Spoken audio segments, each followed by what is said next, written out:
Check. All right, we got audio. Not loving the internet connection already tonight, folks. Hopefully that stays with us. Genetic. How you doing, my friend? Yeah, we're going to be doing streams every week throughout the off season. They're going to be a little bit different than regular every week streams that we did during the season, but we'll get into that at some point. Kevin, how are you, my friend? Daniel, how's it going? Speed Racer, happy Wednesday to you. Jack, how are you? Unknown. Welcome in. CH Man.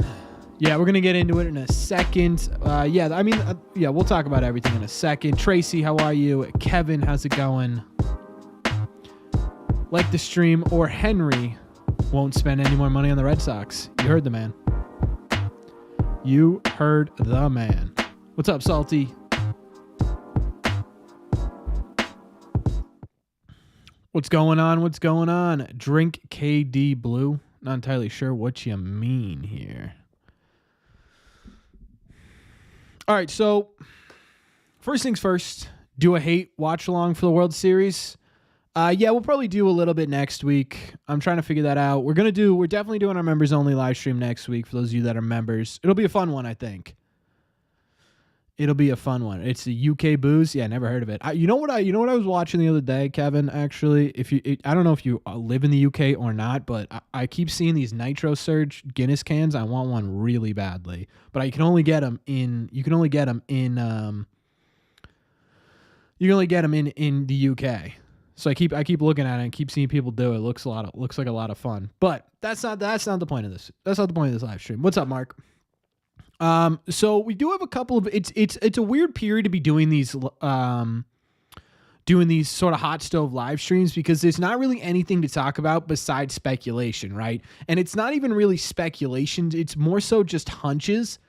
And that to me makes it even more interesting because it's essentially people just making stuff up or not entirely making stuff up, but just sort of throwing stuff at the wall, right? That's essentially what this period is, especially for the Red Sox who aren't in the World Series. But we do have a couple interesting topics that I think I appreciate that, Henry. Thank you so much for watching. There are definitely a couple of things that I think we should and will talk about. I want to do a Trevor Story one. I want to talk about Trevor Story a bit because it's not so much that there have been rumblings that the Red Sox are trading Trevor Story. It's that Braves fans really want Trevor Story. They want to trade with the Red Sox to take on Trevor Story, which is interesting. I think a lot of it is because the Chris Sale trade worked out so well. I mean, obviously it didn't help him in the playoffs, which kind of sucks. But during the regular season, man, he was incredible. So I think they're sitting there and they're saying, hey, wait a second here. What if we just take Story too and maybe he'll be healthy for us? We need a shortstop. That'll work perfectly, right? So we're going to talk about that a little bit. Obviously, we're going to hit on the Netflix documentary. I don't know how many people have watched it. I watched the full thing just in case you guys wanted to talk about it. It is absolutely fantastic. That was such a great documentary. If you haven't had the chance to check it out, you got to check it out. As a Red Sox fan, it is absolutely incredible. There are a ton of things that you sit there and I wasn't personally old enough to truly remember the 2004 World Series. What's up, Mr. Bob Dylan? So I sit there. The last one was really fantastic, obviously. So I sit there, and the only thing I can do is take in documentaries, right? There was that 30 for 30 they did on the World Series. There's the World Series DVD that I have lying around somewhere. So I watched that the other day. Versatility been here for 20 months. 20 months, ladies and gentlemen. That's incredible. Mr. Unknown, welcome to the standing room as well. Thank you so much for re-upping your membership. I really appreciate you. 2004 was the best Red Sox moment of my life so far, at least. If you were alive and cognizant enough, I was alive, I was 6 years old. But I genuinely, it's so young that I don't remember. So watching this as someone who the only memory I have of the 2004 season is when that ground ball went back to Folk and he tossed over to first, and my mom just started bawling, just sobbing. 5 gifted subs for Mr. Versatility. He is unbelievably generous tonight, folks. Everyone who got a subscription, or membership, I should say, to the channel. Well, one, you're getting the opportunity to come to our members only live stream and win some prizes next week, but also make sure you thank Mr. Versatility. Very, very, very kind of him. I really appreciate that. Versatility is back, so back. Yeah, the man does not stop. Where can you see it? It's on Netflix. It just came out today. I wanted to make sure I watched it because I knew people were going to talk about it in the stream, so I wanted to get ahead of that. But that's why I wanted to start the stream. It's absolutely incredible. There's so many things that, again, I wasn't there to witness it myself, but I've seen every documentary that you could possibly do. I've watched every single, the World Series DVD, all that stuff, the YouTube videos you can find online, the games, right? You relive it, and there's still stuff in there that there was just nothing about until this moment. There was one really interesting about a microphone. If you haven't watched it yet, I'm not going to spoil anything, but $1.99 super chat from Mr. Unknown Unknown. It's been a minute. How I've been all right. I've been all right, man. Tracy, thank you so much for being here for 8 months. Man, you guys are being fantastic to me today. Thank you so much. What's the official title of the series? It is called The Comeback. But I appreciate can we get some likes on Unknown Unknown's donation, please? I really, really mean it. It means a lot to me. And I've been all right, man. Hopefully you've been good too. It's good to see you again. I was in a pub in 2004, the final game in Yankee Stadium in the ALCS. That actually was as satisfying the World Series. Yeah, I can't even. I literally I'd suck so bad I can't relate to that. I would love to be able to share stories, but the only thing I remember is I was eating goldfish and M&Ms in a bowl, in just a giant red bowl, and my mom cried, and I had no idea why. That's pretty crazy, Salty. That's a cool story, right? That's a cool story.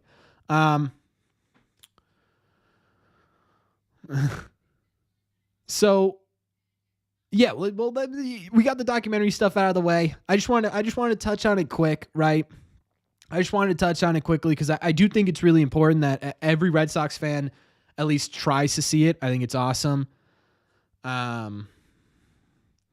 The Ken Burns 10th inning add-on to his baseball documentary has a 5-10 minute section on I'll have to take a look at that. I don't think I've seen that yet, Jack.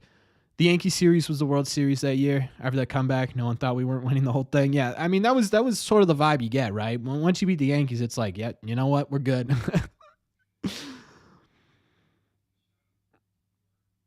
I'm surprised, Mark. I'm surprised because it looked pretty hostile.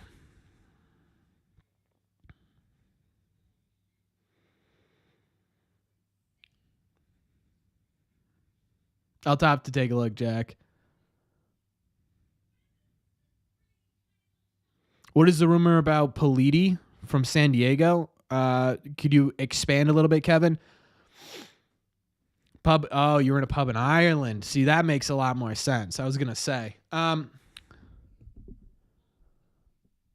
hope the Sox analytics stop giving Cora a daily lineup next year. It's going to be interesting. One thing, there were a couple things that stood out about the 2004 Red Sox in that documentary, because they didn't just do the series. They did sort of the whole season leading up to the 2004 ALCS, and they sort of just touched on the World Series. Obviously, that it was the captivating moment, right? But the big moment was finally beating the Yankees. And one thing I noticed is that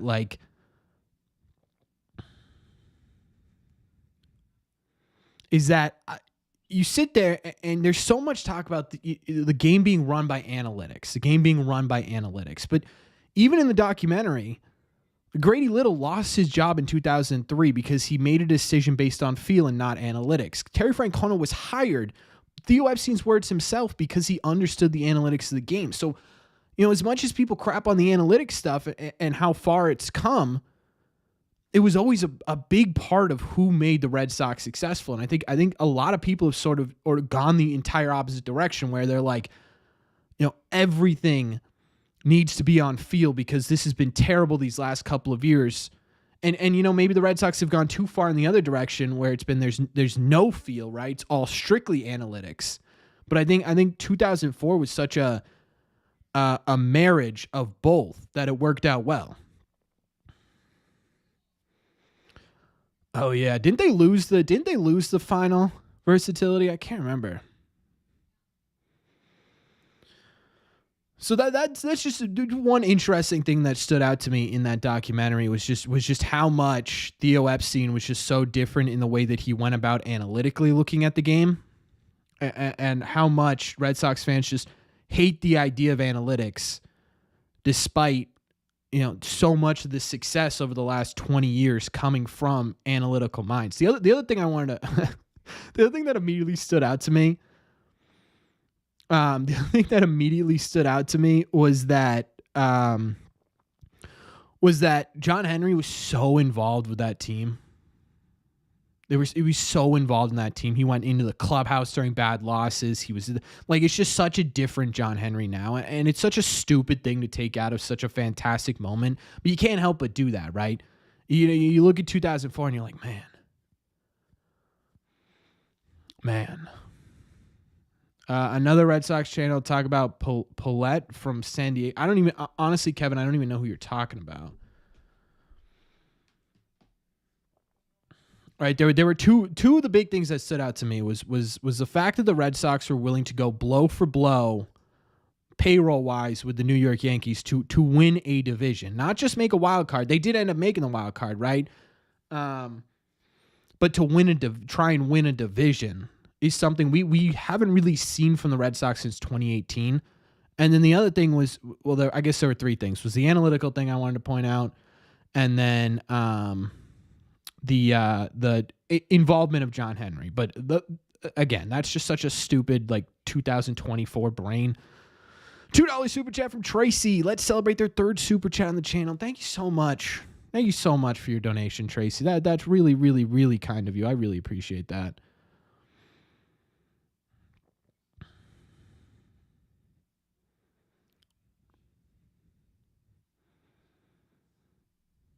Yeah, it was almost a surreal feeling. It was almost a surreal feeling. No, please, Tracy, you do more than enough. Please, don't feel like you have to give to me. Henry might want some match race. Yeah, it was just listening to the clips of him, because they interviewed him for the documentary, listening to him talk about it now, and then watching his actions in 2004. It was like a completely different. It was a completely different thing. What's up, Pac-Man? I was in the middle of I haven't listened to the Section 10 interview yet. I listened to the one on oh God, Mass Live, Chris Cotillo. I don't know. I forget the name. Fenway Rundown. I listened to the interview there. It's really interesting listening to him talk about sort of behind the scenes stuff. Yeah, it's fantastic. Will you talk about Profar, Kevin?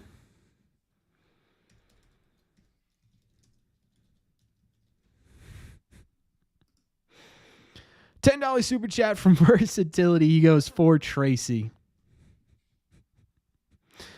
Unbelievably kind of you. Versatility, you know what Versatility does that I love? He just lifts up the chat. Like he's not, I don't know. I love it. Versatility. Thank you so much. $10 super chat. Really means a lot to me. I really appreciate it. You're talking about Jurickson Profar. We can get into Jurickson Profar for sure. Let's talk about the title of this video, which is the Trevor Story stuff. Again, this time of year is difficult because there's no true rumors, right? There's no true, okay, the Red Sox have been talking to blank because they can't physically do anything. But I did want to bring this up because if you guys know the baseball channel Foolish Baseball, he put out a tweet. Let me see if I can find it.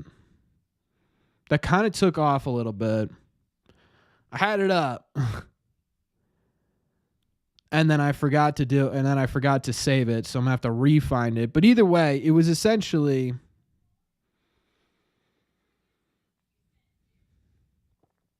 Foolish, great baseball channel. But regardless, he put out a tweet that essentially said, hey, we need a shortstop. This Chris Sale stuff worked out last year. There it is. He goes, Braves offseason take. They should call up the Red Sox and arrange a Trevor Story salary dump.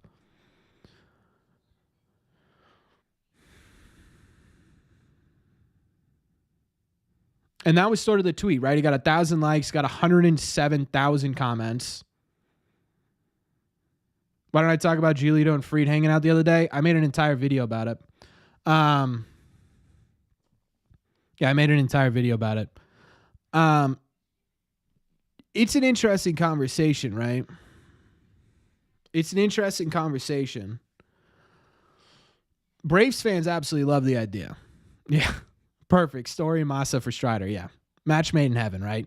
I'm not totally opposed to the idea of trading Story. I just don't know if it makes sense with the current roster construction. I know that sounds crazy because my hair's growing. Yeah, I let it grow out a ton. I don't know why. I've just always done this.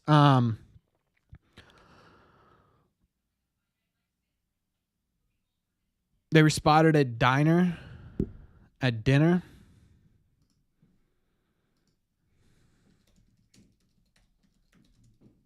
I mean, they are best friends from high school, so it makes sense, right?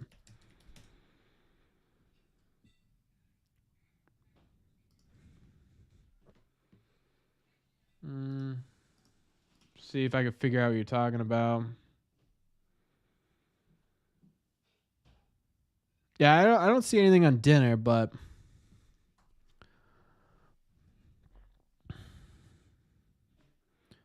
so anyways, back I'll take a look into it deeper, and see what I can find, but I can't find anything right now.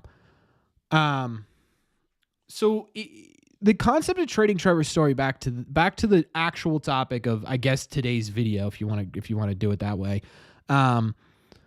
It's interesting, right? Because hypothetically, it might be beneficial for the Red Sox to move on from Trevor Story, as he has not been, especially for what you paid for him, not worth the money that you paid for him, essentially, right? I mean, there's really no arguing that, especially if you consider injuries. Now, at the same time, though, one, it would have to be a crazy dump, right? It would just have to be a crazy dump. You wouldn't get anything in return. It would essentially be, okay, Braves, if you want to take on as much salary as humanly possible, fine, we'll give them to you, right? But we don't expect much. We don't expect much in return. And to me, that scares me.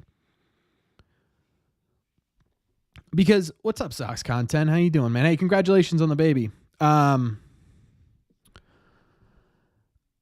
sit there and I think to myself, well, okay, like, the Chris Sale trade is in my opinion still yet to be seen, right? We didn't get the full Vaughn Grissom this year. I still think there's a lot of talents in Vaughn Grissom, but so far it hasn't worked. Like it was a very lopsided trade. Again, 6 years. 6 years we'll talk about whether or not they won it.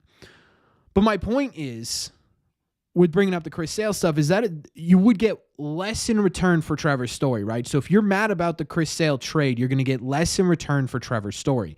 Now, again, you take a look at the roster construction. We say all the time, oh, they've got 1,000 middle infielders ready to come up, right? They've got 1,000 middle infielders ready to come up.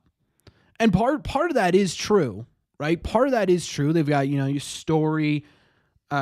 You've got Meyer, Campbell, Meidroth is technically in that group, right? You've got, I think that's it, right? For middle infielders coming up. Grissom's part of that equation a little bit, right? So how do you fit all those in? The problem is you don't know if these guys are going to be ready, right? You just simply don't. I can almost guarantee they're going to not put Marcelo Meyer in the opening day lineup. They're not going to do that, right? He hasn't touched AAA yet. He's had some injury issues the last couple of years. I think there are things that they are going to say. Hey, wait a second here, right? I don't know if he's going to be ready come opening day. So then the problem becomes, you had the worst, as Sox Content talked about, right? You had the worst infield defense in baseball last year. What was your biggest problem? Your biggest problem was, one, you didn't really have a second baseman, right? Your second base position was a rotating cast of characters who consistently were below average. You know, as much as I love, say, Don Rafaela, right?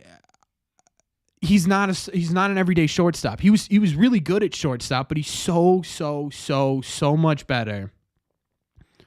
So much better as a center fielder, right? You want that dude, if you were going to have that dude, in center field. So now if you trade Trevor Story, it's sort of like the conversation we have with Casas on a bit of a different level. The conversation we had with Casas was, it was a dumb idea to trade him because you don't have anyone there to replace him, right? And you know, so many people have brought up the Devers stuff. I've shared my thoughts. We won't get into that a ton. But it's kind of a similar scenario, right? Where I think the ceilings are different, but you know, the defense that you could have, trade Devers, sign Bregman, terrible, miserable, awful idea, Alex. How you doing? Right? You just don't have a solution. So I don't love the idea of trading Trevor Story. I don't love the idea. And I'm seeing a lot in the chat of sort of along the same lines. I think you guys, for the most part, agree with me. Costas is positive value, not the same thing. You're right. You're absolutely right. Right. I'm not trying to compare the players. I'm sort of just trying to compare the situations where if you were to trade him off the team. And it's a little bit different with Story because, again, Christian Campbell would probably be a solid defensive shortstop. Maybe he would be league average. I think Marcelo Meyer, again, isn't ready for Major League Baseball. But you have those options there. However, they're not perfect fits. That's my problem.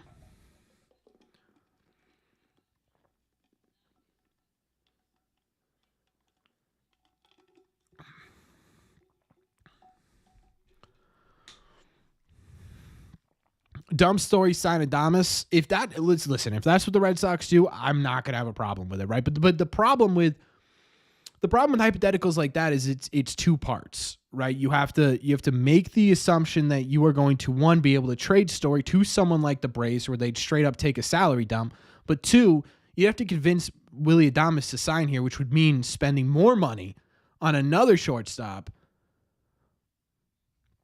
Right, which personally I don't know if the Red Sox are going to want to do.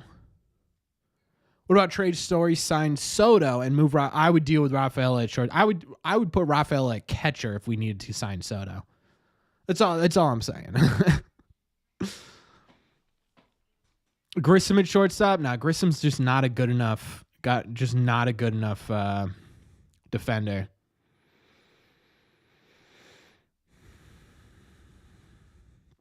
Move Story to third, Rafi to DH.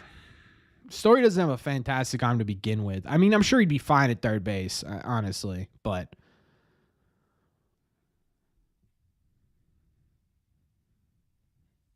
yeah, CH, like you look at it and you talk about like people being like, there's no positive with Story. I mean, dude, right? Like look at Story's defensive numbers. They're ridiculous. They're absolutely ridiculous. That's not exactly shocking. I mean, look, I don't think a lot of people have any faith. People don't have any faith in the Red Sox to spend money. I understand why. It's just my dumb, stupid fan brain is like, at some point they have to do it. So I don't know, right? Sad thing, we might have a $331 million DH. I don't know. I don't really understand. Kevin, you're not gonna be able to put links in the chat. I don't really understand why people care about the money at DH. Like Rafael Devers is a top 10 hitter in Major League Baseball. Right, when he was healthy this season, he was a top 10, top 5 at some points hitter in the entire sport. That's how good Rafael Devers can be at the plate. They didn't pay him $331 million in hopes that he'd become a good defensive third baseman. They didn't. They understood that Rafael Devers was probably never going to be a good defensive shortstop. Or I keep saying shortstop because we're talking about Story. Good defensive third baseman. Right? Yeah, Nightbot's got all the power. I just like you pay him to be as good as he was at the plate. You don't pay him to be mediocre defensively. So I don't really care. I don't really care if he's our third baseman or DH. I don't, right? And I don't know why people get so upset about the idea of moving him off third base. I wouldn't put him at first base. I think that's a dumb idea, but like, and even if you want to keep him at third base, I have no problem with that either, but you're not paying him to be a third baseman. That's my entire point.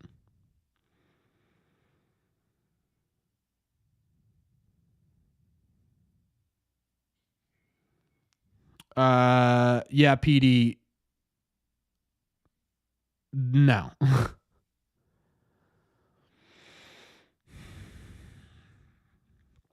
Channel's Red Sox Digest. Yeah, I'll take a look at it.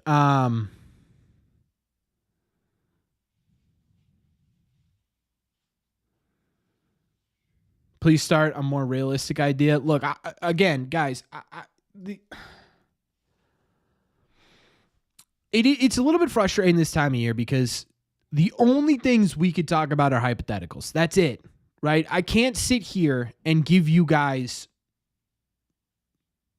news, right? It's impossible because they cannot talk to free agents. We have no idea what they are going to do this offseason. So while some things may seem unrealistic to you, the difference is we just don't know, right? I think there is a world in which if a team comes to the Red Sox like the Braves or like someone else and say, hey, we'll take Trevor Story off your hands. We'll take the whole salary. You think the Red Sox are going to say no to that? I don't think so. But the problem is we don't know. We have no idea. So it drives me nuts when people are like, talk about realistic ideas. What's realistic right now?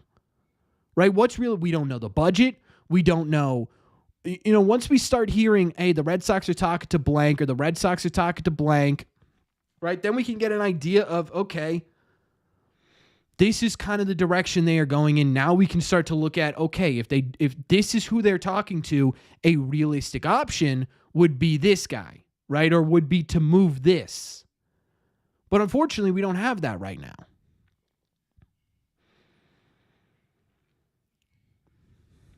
So it drives me nuts when people are like, you got to do the realistic stuff. There's no realism, right? Right? It's not how this part of the year works. This is the part of the year where you can get a little creative, where you can sit there and you could say, what if we connect A and B just for the fun of it? Just to see what it looks like. 5 days after the World Series ends, Genetic. Things once we get into November, things will get immediately clearer. We'll pretty immediately know exactly where the Red Sox are trying to go, right? Once we get that first boom, this is what we think the Red Sox are going to do. How would a Red Sox victory change things, or a Yankees World Series victory change things? I think, you sit there and you want to say, man, if the Yankees making the World Series in general should light a fire under John Henry's ass. It should, right? You should, if you are the owner of the Boston Red Sox and you just sit there and you watch the Yankees go out and spend money, right? Bring back Aaron Judge. Make sure Carlos Rodon is on that roster. Trade for Juan Soto, right? And they're in the World Series. That should drive you crazy. I don't know if it is, right? If the Yankees win the World Series, in my opinion, if you're the Red Sox, that's more pressure on your back. We talked about it last live stream where, you talk about them hopefully being in this corner, right? Being pushed into this, John Henry being pushed into this corner of sorts where it's like, you can only make excuses for so long. Now that every excuse that you've come up with has come to fruition, you have no choice but it was, we want to rebuild the pipeline. We want to see what the young kids can do. oh, we want to make sure our pitching pipeline is up to snuff with the rest of the stuff, right? And that one's still work in progress. But the other two, man, you look at the pipeline for this Red Sox team position player wise, and it's one of, if not the best in baseball. You look at okay, we want to see what the young players can do. Well, congratulations, right? You've got a young core. You've got a young core that could potentially be one of the better in Major League Baseball. You have no more excuses. None. Right? So we talked about that last week with the corner with John Henry. If the Yankees win the World Series, that corner should get tighter. Right? It should push him. It's like that scene in Star Wars with the trash compactor. I'm not even a big Star Wars guy. That's just like the one scene I remember where they're in that trash compactor. It's just getting smaller and smaller and smaller. Oh, so you were the first person to realize it? Okay.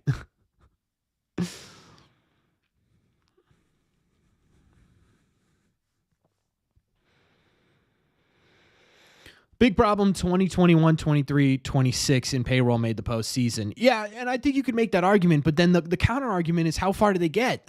Right? You had one team not in the top 5 payroll make it to the ALCS. That's it. Right? Every other team that was one of the last 4 teams standing was a top 5 payroll. To me, it's hard to make the argument that John Henry and sit there and say, hey,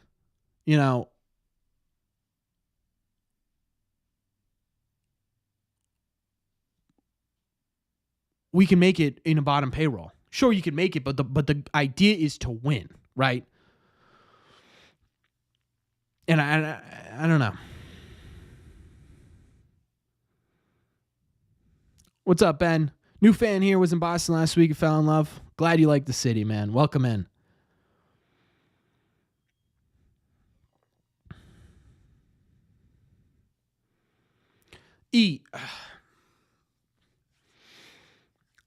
I don't know how many times I have to explain this. When Sam Kennedy says something like the Red Sox are going to invest in this team, right? I don't believe that. I'm not believing the words that are coming out of their mouths. What I'm choosing to believe is that they are back again. You talk about the situation. It has nothing to do with the words that they've said. It has nothing to do with the words that they said, right? Nothing. Okay, can we just establish that? What I'm talking about here is the situation that they have put themselves in, which is to the point of if you don't invest in this team this offseason, if you haven't already lost the fan base, you're losing the rest of them, right? You just sort of you're in a corner. You're in a corner. Honestly, Mark, I don't know. I don't know. Thoughts on the goal from the front office this season is winning the division. I mean, genetic. In all fairness to that, again, we go back to the words and like what they mean. What were they gonna say, right? Right? Imagine the reaction if Kennedy and Breslow came out at the end of the year presser and was like, yeah, next year, we got 81 wins here. We're gonna aim for 86 next season, try and sneak into a wild card spot, right? I don't know.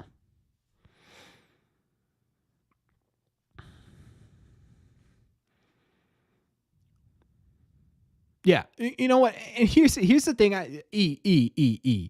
You're still going to go to the games. You're still going to spend on the team, right? Yeah, I am. Because to me, the Red Sox aren't John Henry.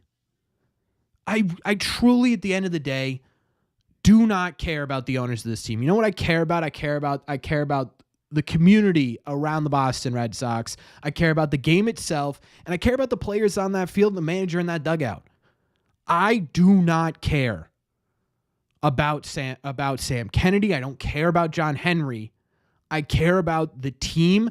I care about the players, and I care about the atmosphere. So you know what? At the end of the day, yeah, I'm gonna go to Fenway Park. I don't care if it puts $40 into the pocket of John Henry. Right? I do not care. I'm still gonna do it. What's up, Jesse?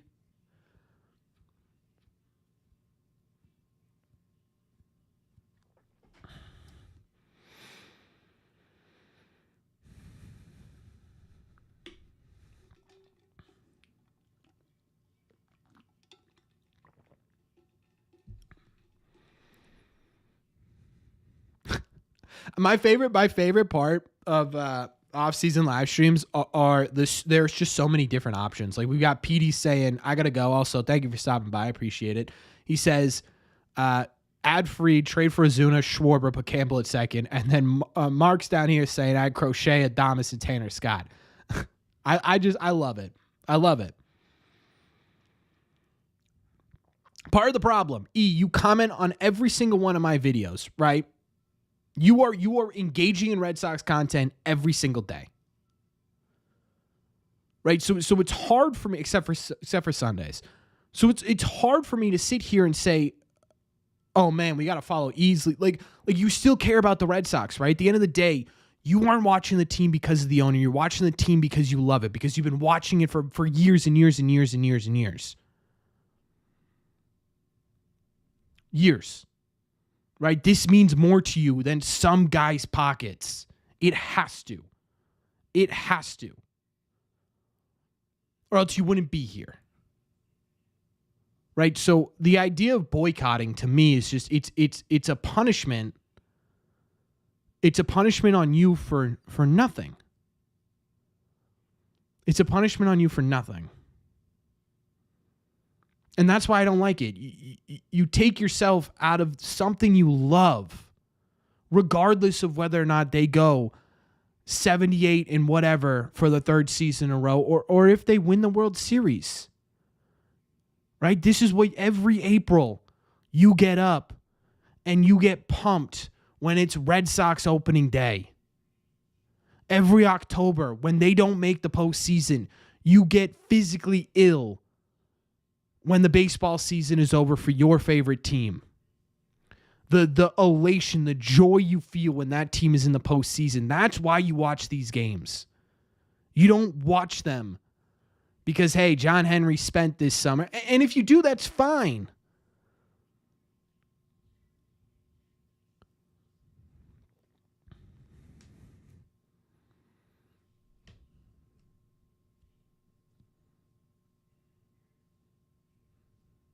Is Devers falling off? Oh, God, no. God, no. Devers was just hurt this year.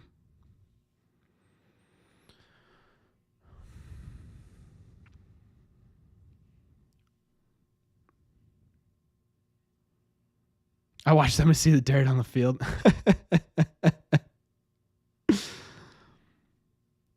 That's a wild take. What, my take? I don't think that was too crazy. Oh. If the Yankees win the World Series, that's what we were just talking about, Alex, is whether or not that would give them motivation. The hope, right, is that yes. The hope is that if the Yankees win the World Series, it finally lights a fire under John Henry's ass. Does it happen? I don't know, right? I don't know. But that would be the hope.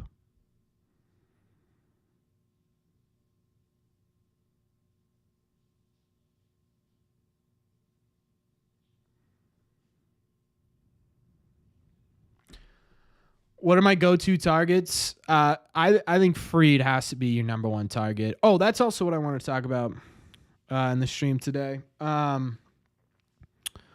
guy, MLB executive burner. I have no idea who he is. If you guys are on Twitter, I have no idea who it is. I don't know if they're reputable. I don't know, but they keep connecting the Red Sox to Fried. They keep doing it. Every tweet about it, it's Fried. That's what they talk about with the Red. These guys are going to go big for Max Fried. That's what the continuous statement is. And again, we quickly talked about in the Lucas Giolito stuff.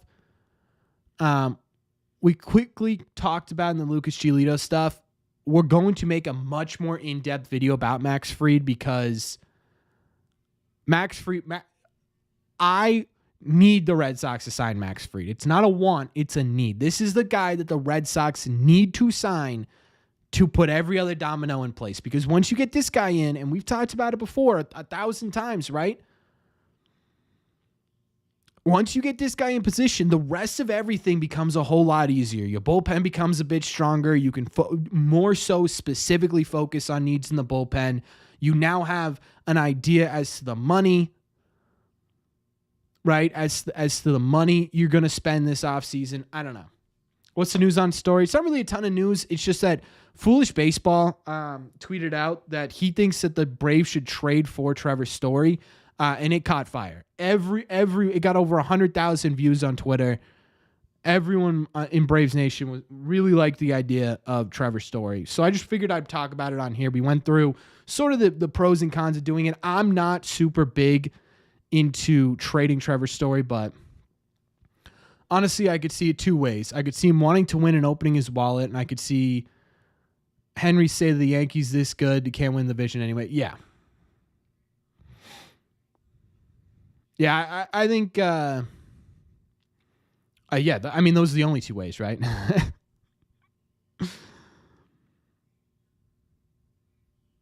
I think...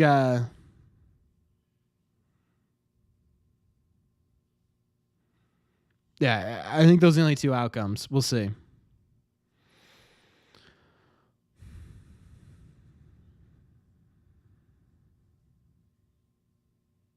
The Sox should get if the Red Sox get Corbin Burns, I will. If the Red Sox get Corbin Burns, I will dye my hair red. I'll dye my hair red. Yeah, signing Fried. Yeah, it does so much for you, Eric. You're absolutely right. It does so much for you.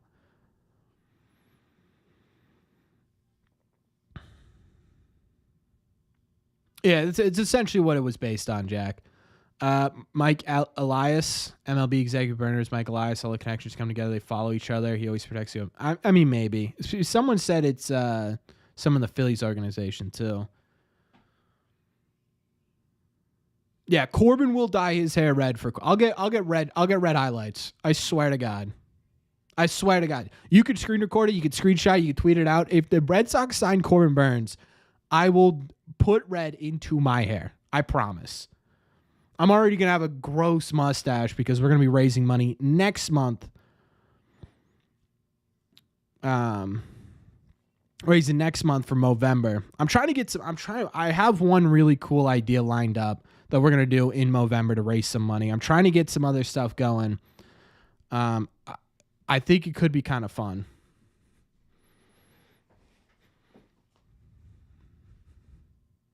Like your tattoo promise. That's going to happen. It's going to happen. Here's my full red hair, no highlights.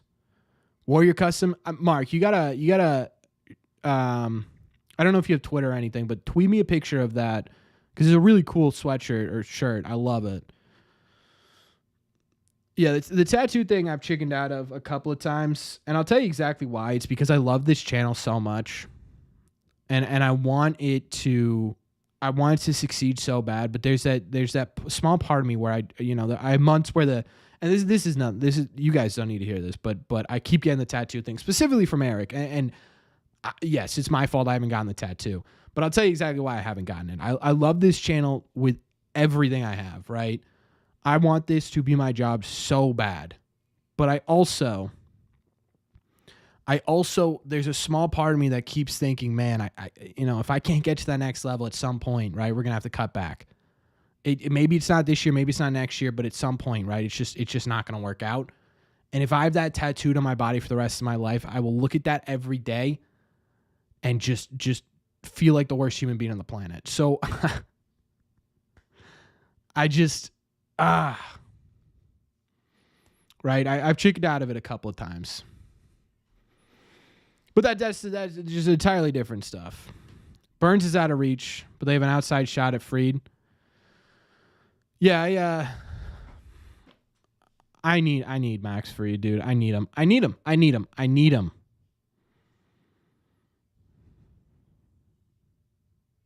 Kirby Yates is a closer. I wouldn't hate that. I think Liam Hendricks deserves a shot, but that could be kind of fun.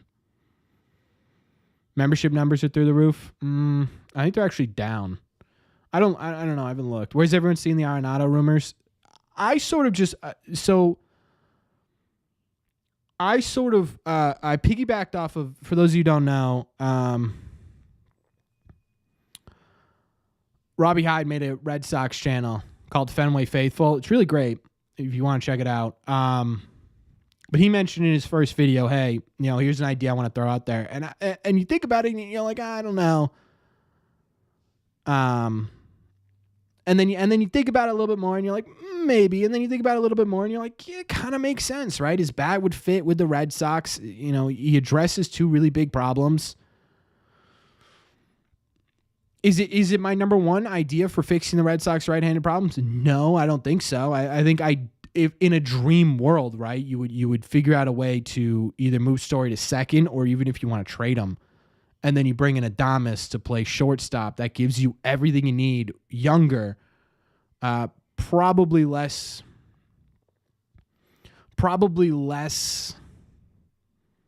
money, I would assume, per year, and more athletic at the shortstop position. Right? That would be to me. That would be to me everything in terms of getting a right-handed bat, because then you could move Story. It opens up the idea of trading a Campbell, a Meyer for a legitimate starting pitcher. But again, that's sort of a dream world scenario. Realistically, I don't know, right? Odds Roman Anthony's a starter by the end of the season, I would say 100%. Unless he has like a Jackson Holiday-esque introduction to Major League Baseball, I would say 100%. I would even say I would put it close to 100% by midseason.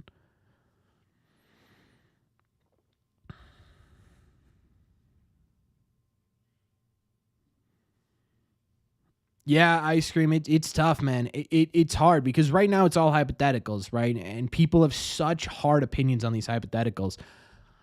It's just sort of, you sit there and it's just sort of, I don't know.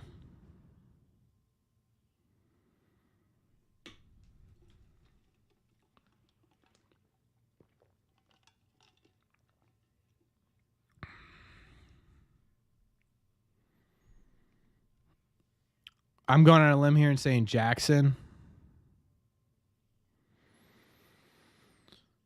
Williard traded, Campbell and Anthony start. The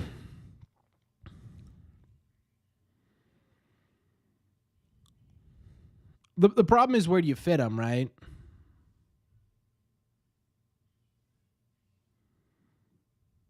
Oh, too much pressure on Jackson? I wouldn't be shocked. But now Roman Anthony's the number one prospect in baseball, right? Roman Anthony's had the same pressures.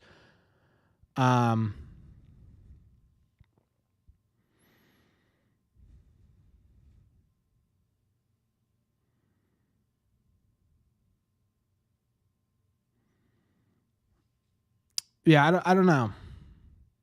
The Campbell story.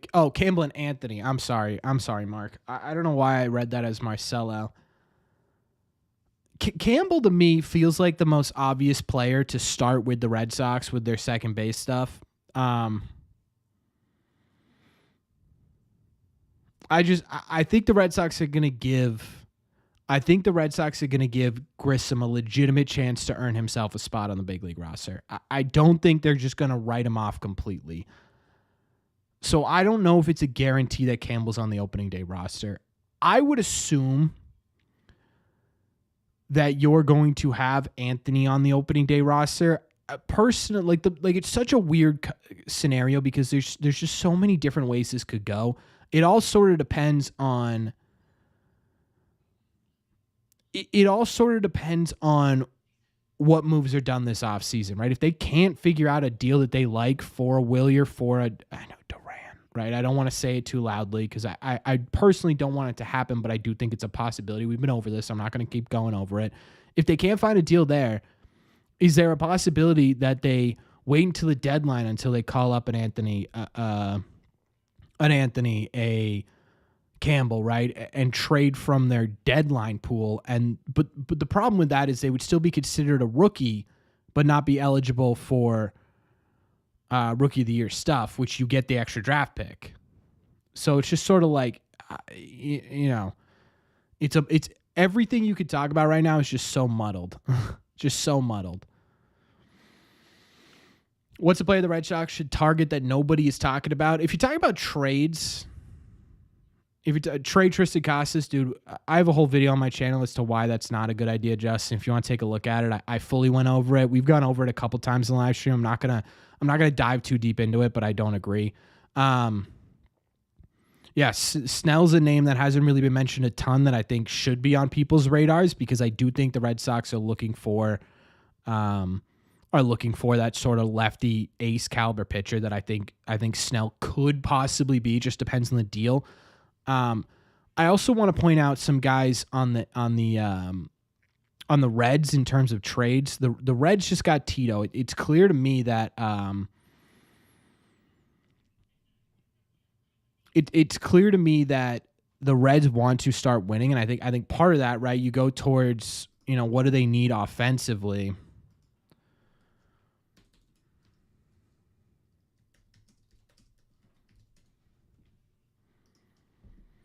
You take a look at what they need offensively, and it's like, well, they've got. I hate that this does postseason now. No, unfortunately, we're not looking at postseason stuff. They didn't hit a ton of home runs, right? They were below average in home runs. They were really bad on average wise. The Reds were really bad on base wise.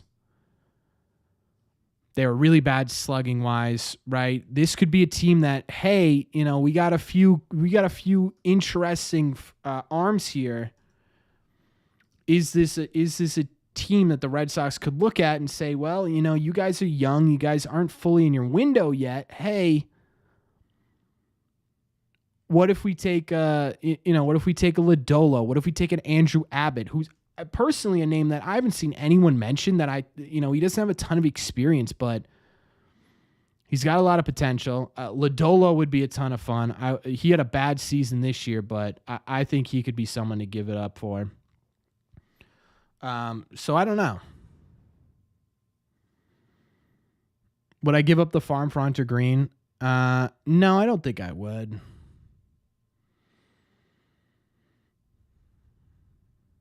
The open day roster depends on how competitive the Sox owners actually want to be. It'll show if on opening day you see the big moves done, but if they wait to the deadline, they won't compete. I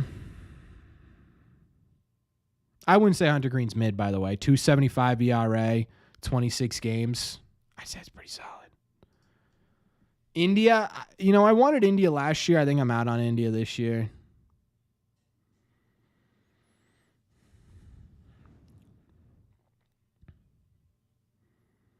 Doesn't get a ton of ground balls, Hunter Green. No, not for the entire farm, no. Ha-Seong Kim, he won't be ready for a while.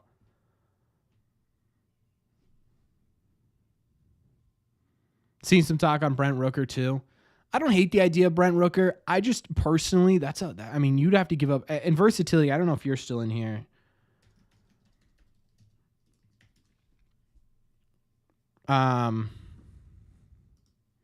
He brought up a great point. Like he is 30 years old. It took him a while to get to where he was, and that doesn't mean he's not going to be like he was a great player, right? But for the Red Sox, that would mean you would have to give up. And again, I'm using baseball trade values. I know people hate it,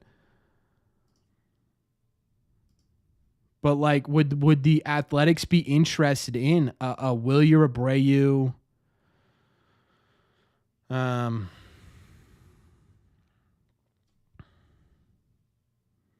trying to pick a smaller name here. Would like a Wilyer Abreu, Chase Meidroth, would that be something that the Athletics would be interested in?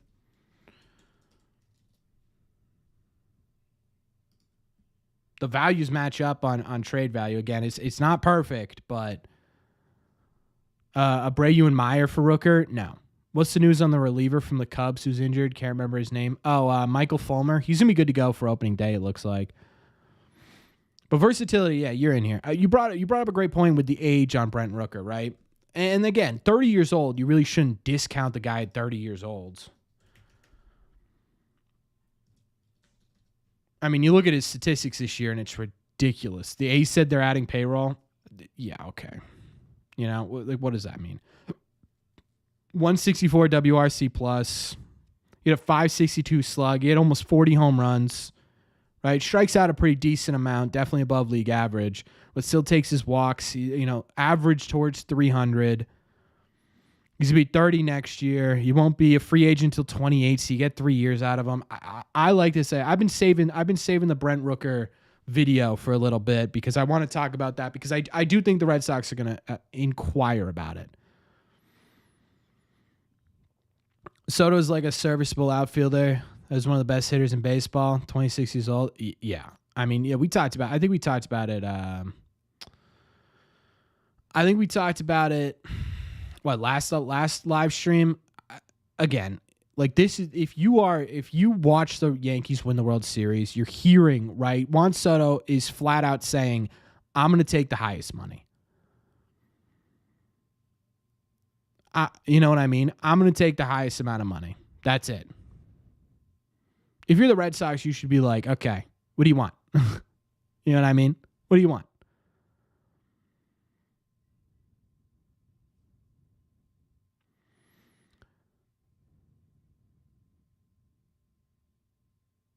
Mason Miller for that price. I don't think you get, but like, again, this is just baseball trade values. I think but the Athletics historically, right? They've given up good pieces for what feels like not a ton of prospects. So I don't know. You know, even last year, he was a productive player. He just struck out a ton. Still hit 30 home runs. Rooker would be fantastic, but would Rooker be similar to what you'd get from Tyler O'Neill? I don't know, right? It's definitely a higher average. Campbell and Montgomery for Crochet. See, I personally wouldn't put that up for Crochet. Honestly, I wouldn't put that up for Crochet. I know, like, we've talked about it before. Crochet is such an interesting conversation because there's so much talent there, but the price tag is going to be crazy. What's up, Jackson? Sorry, I'm joining late. No problem. If the Red Sox GM or if I were the Red Sox GM and could make one blockbuster trade, who would you trade? Who would you trade and who would you trade for? Blockbuster deal. I mean, if we're talking real blockbuster, like just unrealistic, there's no like realistic situation here. I would give up Meyer, Campbell. Abreu. Yeah, I'd give up Meyer, Campbell, Abreu for Tariq Skubal.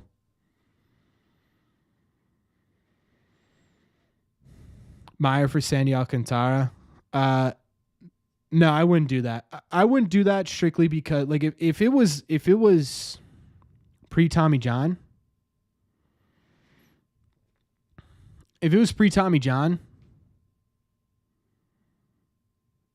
maybe, but him coming off of Tommy John, him coming off of a bit of a down year. It wasn't crazy, but a bit of a down year last year. Last year he played. I don't love the idea of giving up a top 10 prospect for a guy coming off of Tommy John like that. I saw a rumor where the Red Sox get Alonso. I hate the idea.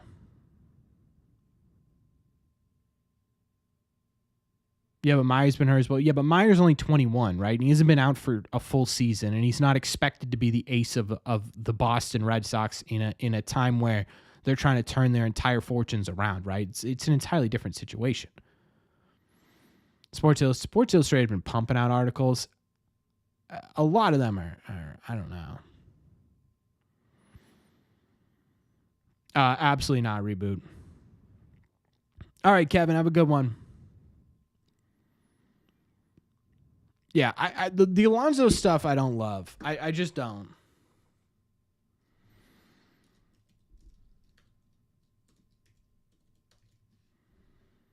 And I'll give you a couple reasons why. The first reason is that, you know, the postseason he was fantastic. I'll give him that. But you look at the regular season numbers, and you know he's gonna be 30. He's gonna be 30. Defensively, I don't even know where to get to. Oh, there we go. Fielding. Yeah, defensively, he's not great defensively. He's never been great defensively. So then you go back to, okay, so how can he impact the offense, right? And I understand people want to balance out the lineup. I understand the Red Sox want to balance out the lineup, but you're telling me that 25-year-old Tristan Casas can't hit better than 240 with a 329 on base percentage and a 459 slug. Like the only thing going for Pete Alonso is that he hits home runs, right? He's a 122 WRC plus. You're telling me Tristan Casas can't be a better productive player than that, especially if you're going to be paying Tristan Casas what, $770,000 a year, and you're going to be paying Pete Alonso $27 million a year. I don't know. You like you some polar bear? I don't believe in that.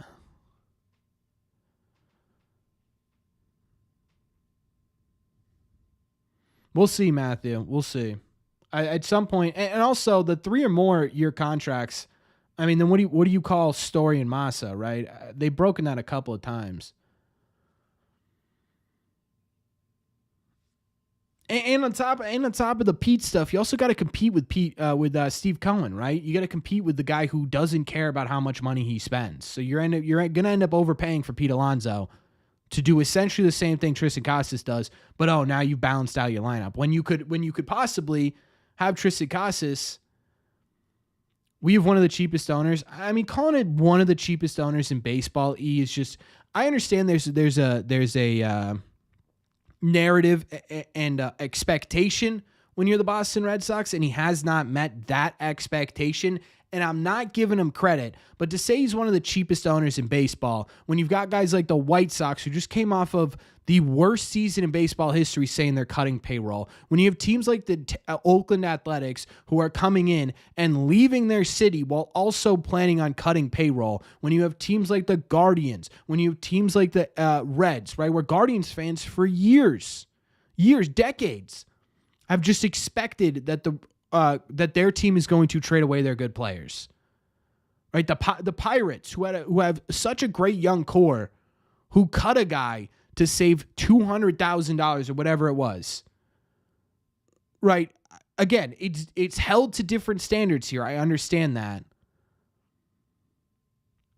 Yes, and I understand. It's, again, I understand your argument, but you can't put him in the cheapest owner category. You can't. You just. Like, we just can't, right? It's if you're looking at baseball in general, it's not.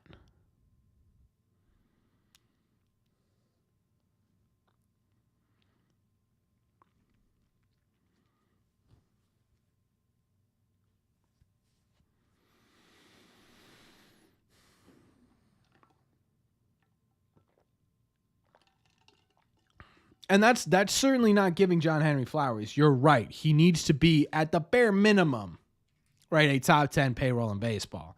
At the bare, if you were the 3rd most valuable team in the league, you have to be.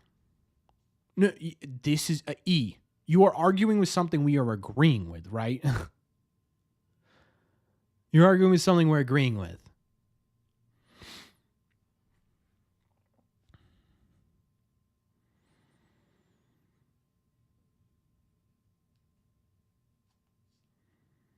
Henry's definitely one of the 20 cheapest owners, though.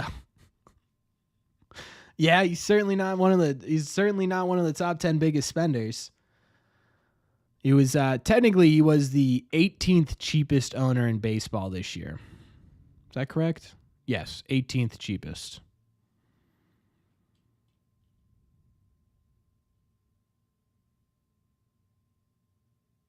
They need to find who's taking home the most and not who's spending the least. Yeah, I think that's fair. Again, it's an interesting conversation because again, I'm not trying to sit here and defend. I'm not trying to sit here and defend it. I'm not trying to sit here and defend it at all.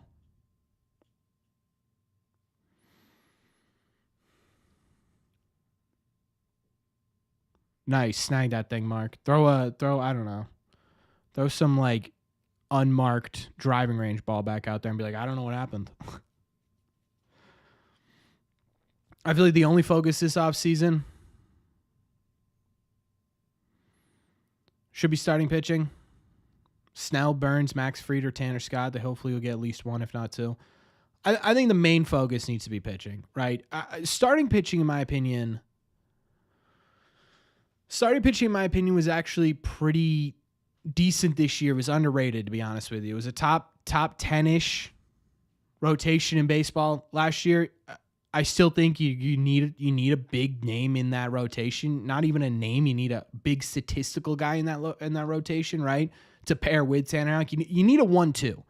One of the bigger things, again, that we talked about the '04 documentary, but one of the big things that stuck out to me was Theo at the beginning was like, look, we had Pedro, right? Pedro's a future Hall of Famer, but it wasn't enough, right? We needed more. We needed to be better at what we do best. And I think that's a big part of what the Red Sox should be looking at this year, right? They did starting pitching well. That needs to be your best.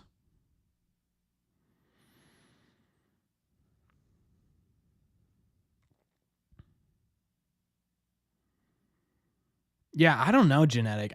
I don't think it'll be all that exciting, to be honest with you. It'll be interesting to see the sort of behind the scenes stuff, but would you take 3 more seasons of not spending if you knew we would revert back to our old ways? Probably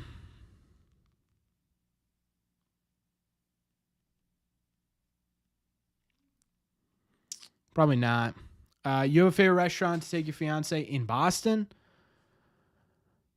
You know what I kind of do? Give me a second. I need to remember the name. Went there the other, like 2 months ago. It was really good.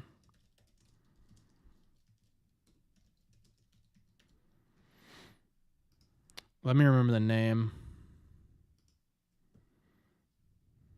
Oh God, this is every North End, every North End Italian restaurant looks exactly the same.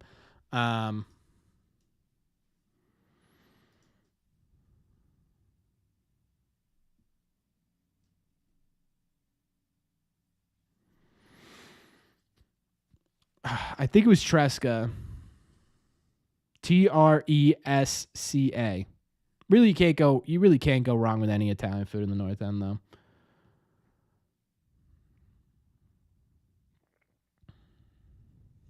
Trade for Jordan Montgomery. It's not the worst idea in the world, but that's a great point, Kevin. I think we should upgrade 3 of our rotation spots. Why?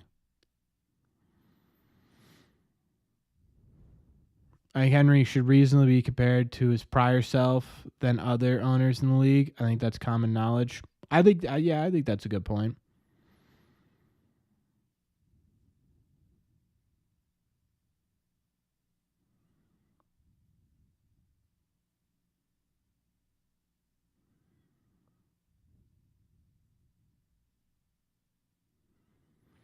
Trade Roman for a young starting pitcher, sign Soto. That would be what the old Red Sox would have done. What's up, Matt?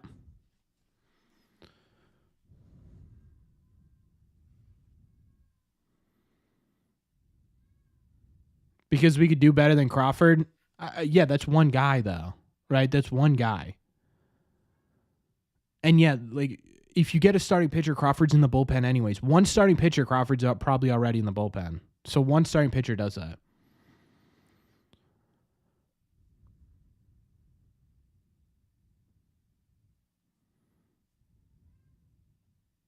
Do I think Houck starts opening day? I hope not. Right.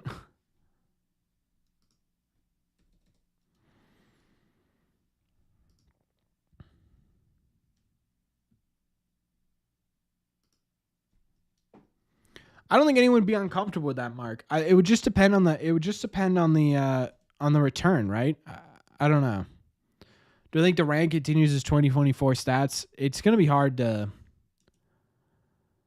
It's gonna be hard to figure out, or it's gonna be hard for him to replicate 2024. It was quite literally a historic season.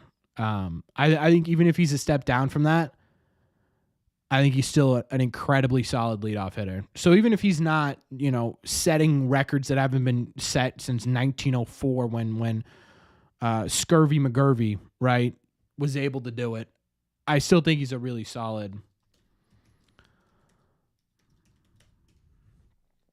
I still think he's going to be a really solid player.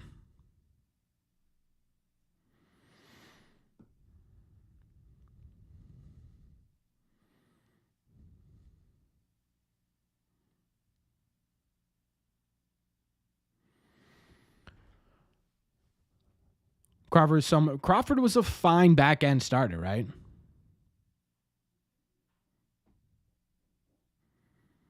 Bayo was not or never will be an ace. You don't need him to be an ace. This is why I hated. I've been on record 1,000 times saying I hate the idea of attaching Pedro Martinez's name to Bayo. I hated it. I hated it when Pedro did it. I hated it when the Red Sox did it. I hated it. Because in Bayo's last 10 games,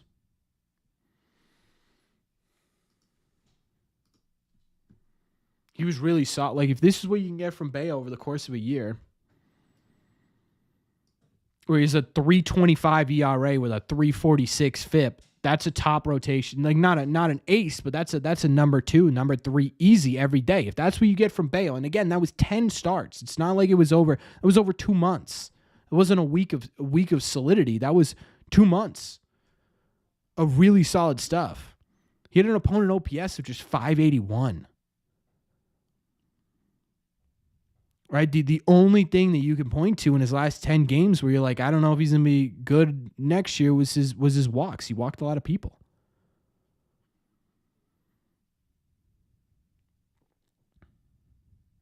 Yeah, I understand. That's what. Did you not hear me say I hated it when Pedro said it? I hated it when the Red Sox did it. Will Whitlock return to bullpen for him? Yeah, I think he can.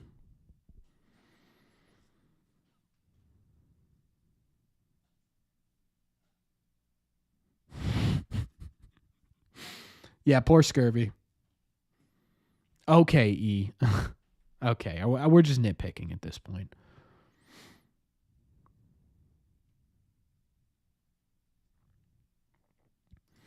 How would I feel about a rotation of Fried, Howe, Bayo, Flaherty, and Giolito? I think again, you talk about the difference between what the Red Sox really need is, that's a top 5 rotation baseball, in my opinion. The moral of the story is that'd be a fantastic rotation. Will Whitlock be a long relief or back end, with Jansen gone? No, I think they start him as sort of a mid relief guy. Scurvy just never had enough pop. Yeah, the dude was a contact machine, though. He was also fast as the wind. Cooper Criswell, yeah, you'd have to re-sign him. I don't know if there's gonna be much of a market.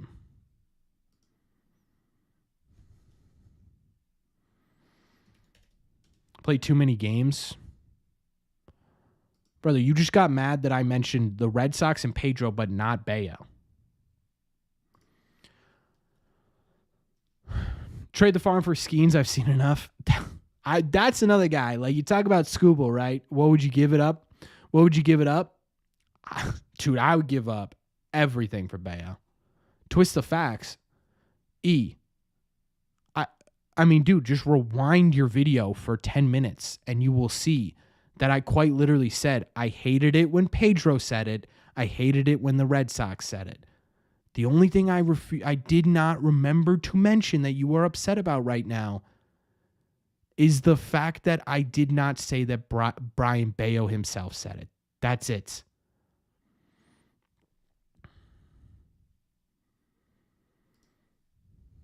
I saw MLB executive burner feels Sox gets Snell or Fried. Yeah, I saw that today too. I don't know how much I like the idea of putting too much weight into MLB executive burner. We talked about it a little bit. I don't know what I miss. We talked about 04. We talked about Story. Now we're talking about the rotation, which makes sense. Crochet, Houck, Giolito. I assume you meant Bayo in there. Crawford's a top 5 rotation. Yeah. It has the potential to be a top 5 rotation. My only fear with Crochet is he isn't proven he's been able to do it over a full season. That's it. Right? That's my only fear.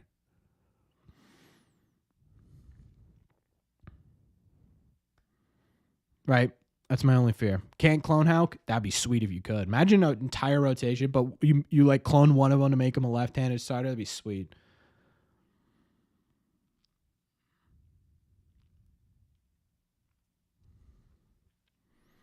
Yeah, Snell, in my opinion, I think he'll be looking for a longer term deal. I don't think he's going to get it. I think there's just too much up and down in his game for anyone to really commit full time to him.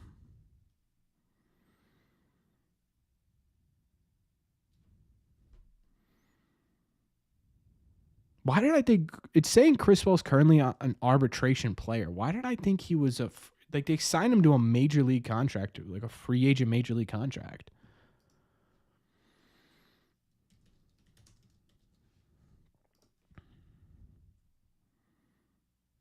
Yeah, I guess he's still with the team. I was wrong. So they do have Cooper Criswell, who I would assume would just end up becoming depth within the organization.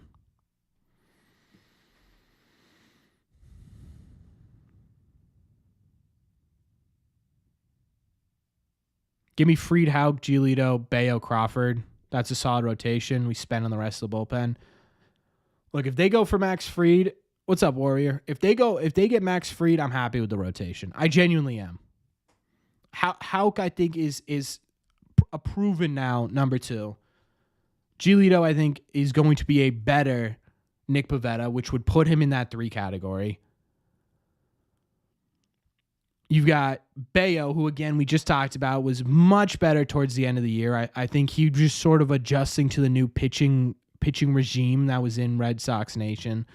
And then Crawford, I want to bring up Crawford because a lot of people are saying, oh, you need to be better with Crawford.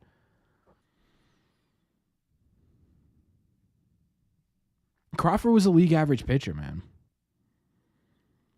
Like, he was league average. You know, he made a lot of starts. He almost pitched 200 innings, right? If he cuts down the home runs, which I do think is, I mean, this was sort of a bit of an outlier for him in terms of, I mean, obviously it's a bigger sample size, so what does that have to factor in here? And we definitely can talk about it, but you know, you look at it and you say, well, there was 1.4 in 2022, it was 1.2 in 23, now it was 1.7 per 9 in 24, which led the league. If he can cut it down, I mean, 23 had 17 home runs. If he can cut it in half, yeah, exactly. Versatility just took the words out of my mouth, right? I don't know. How about Trevor? What about Trevor? Is there much expected of Zach Penrod in the pen? Personally, I wouldn't put too much expectations on anyone coming out of the bullpen. Because I think the Red Sox, like we've talked about, I think if the Red Sox let it go, dude. Now you're just trying to make me mad. Like, we're not talking about him. It's just so dumb. The people still advocating for that have bought into some stupid narrative that they've made up for themselves. So Penrod's only pitched 4 innings. Relying on him to be anything in the bullpen, you know what I mean? Like, that's a risk that the Red Sox should not want to take.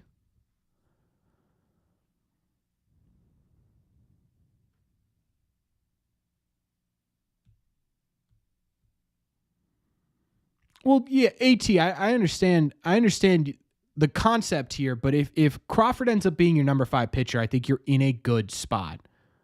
Right? I think you're in a good spot. And at the same time, too, you know, if Crawford can't figure it out, what Trevor are you talking about, E? I think we're talking about different Trevors. I need a last name here. All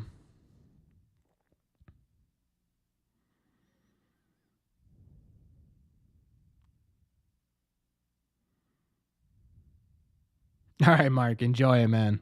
Have fun.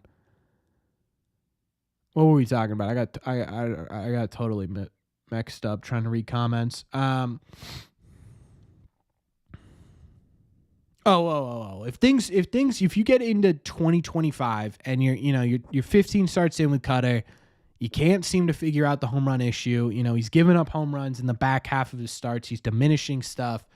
Well, you got Fitz, you got Priest. You have options for that 5th rotation spot, right? It doesn't have to be Cutter. You know what I mean? Then maybe you move on from him at the deadline and you get something for him, right? Like, I don't hate the idea of starting the year with Cutter as your number 5.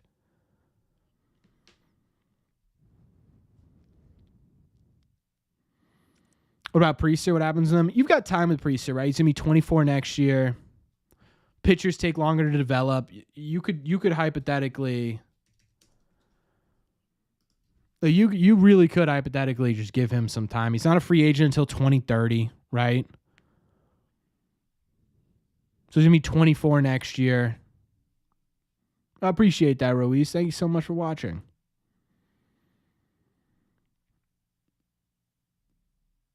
He was really good with the Red Sox in the start. I'll give him that.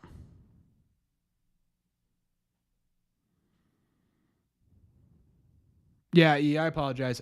There's just been so much that Trevor Bauer talk that I just assume anyone talking about Trevor in terms of the pitching is talking about Bauer, especially when they don't put a last name. So if you tell me the last name, then yeah, we can have a conversation about it. So I apologize. Yeah, I really like Priester too. I think there is absolutely, and you look at the rotation, and it's like, well, you can't. I mean, you know,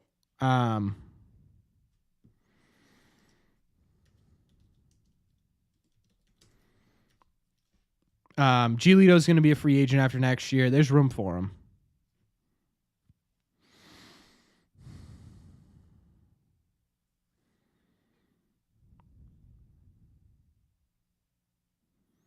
Oh, he was originally drafted by the Red Sox. Didn't take a deal though. Trevor Stephan.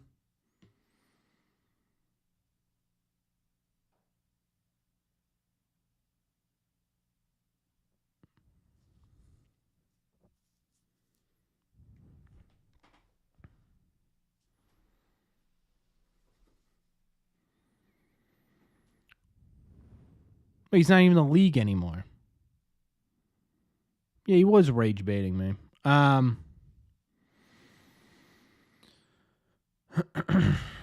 I don't think they truly. If they get a 1 and a 2, great, right? It just makes our team even better. Just makes the team even better. But if they just get a 1, I think it's still a very solid rotation. Talking about Penrod starting, not out of the pen next year. I mean, he was fine. I don't know. Like, I get nervous about, he's kind of a. He's not a bit of a minor. The best way to describe it, like, he was solid and he was really good in Double A as a starter, and he gets up to Triple A, right?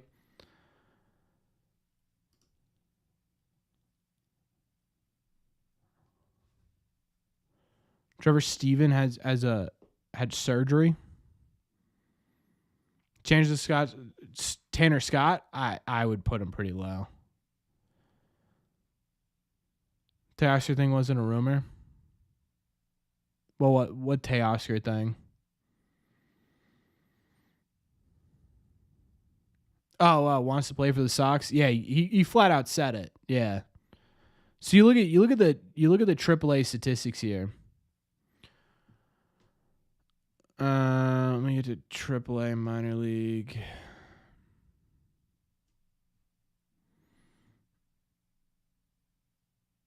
All right.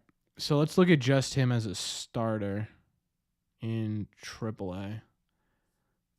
Things didn't go super well, and I think a big reason why, it's not so much the walks. He was just getting hit around. I think at the end of the day, what it goes back to for me is I would rather the Red Sox spend a bit more to get something more concrete, right? Doesn't mean that he can't be a solid player, but to me, this guy looks more so like he had one good year in 22 where he was fantastic. 269, 63 and 2/3 innings with a 219 FIP, so it was even lower. He was striking out a ton of dudes, but last year he was definitely hittable, right? He gave up a lot of hits. Walked more players, struck out less, and then he gets Tommy John, right? So you sit there and you're like, okay, so you sign this guy who actually I think you'd have to trade for. Yeah, you'd have to trade for. If they pick up, so he's under contract until 26. So you have to trade for him, right? And to me, it probably wouldn't cost a lot, but you're taking a risk there. And I think when you want to totally revamp this bullpen, I think what you need to get in there is at the bare minimum, some legitimate, hey, this guy, I have a pretty good idea he's going to be consistent in the bullpen. They told Penrod to come back as a starter next spring. That said, they could scrap. Yeah, personally, I think that it makes sense. I think it makes sense why they would tell him to come back as a starter, right? It's much easier to transition from a starter to a bullpen role than it is a bullpen to a starter role. So, yeah, it makes sense to prepare for a starter. I don't think that means he's going to end up as a starter. I think if he finds a spot on the Red Sox, it's going to be in the bullpen. Any word on Garrett Whitlock's health? Yeah, latest I heard was that he's going to be good to go for spring training. With the financial restrictions, look, again, until we have an idea as to what the financial restrictions are, it's tough for me to sit here and say they're absolutely not going to spend any money. And again, I don't have faith that they're going to end up actually spending, right? I think at the end of the day, it's more than likely going to happen that they are going to stay in, around, or under the luxury tax, the first luxury tax threshold. But even like we talked about before, even if their budget is the first luxury tax, hey, I want you $1 million under the first luxury tax, it's still $60 million. Right? And I think you can use that $60 million to get more consistent, almost expected relievers in the bullpen. They need to trade Story to get something really good. They're not going to trade Story to get something really good. If they're going to trade Story, it's going to be a flat-out salary dump.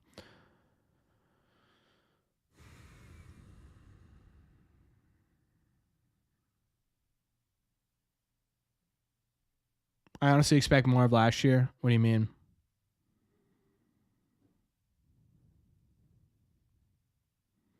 What's up, Prodigy? Welcome in. Was one of Tito's favorite options. Again, I'm not disagreeing with you, E. Right? It feels like every time you take these as an attack. I'm not disagreeing with you that he was solid in 22. He was average in 23.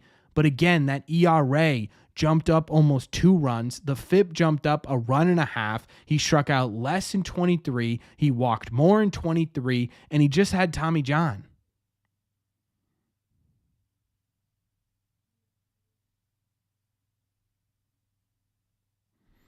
Right? To me, that's again, it's an interesting option for sure. I just don't know if it makes sense for the Red Sox to go out and get some of these guys that, hey, there's a mystery there. There's a bit of intrigue there, as opposed to, okay, if we pay for somebody, right? And I'm not talking $20 million here for a reliever, but $6-7 million, you may be able to get somebody who you sit there and you could plug into the bullpen and say, more likely than not, this guy's going to give you blank. This guy's going to give you a sub-4 ERA. This guy's going to give you a 3.30 ERA. We can almost guarantee we can pencil that in, right?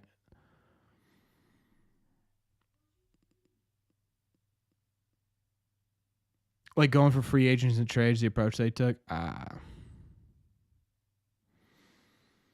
We all may be sleeping on Whitlock. Still may be a June 1st debut.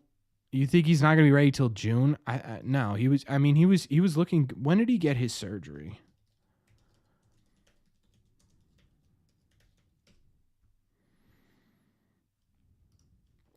That was back in May. Right, but that doesn't necessarily have to be Scott E, right?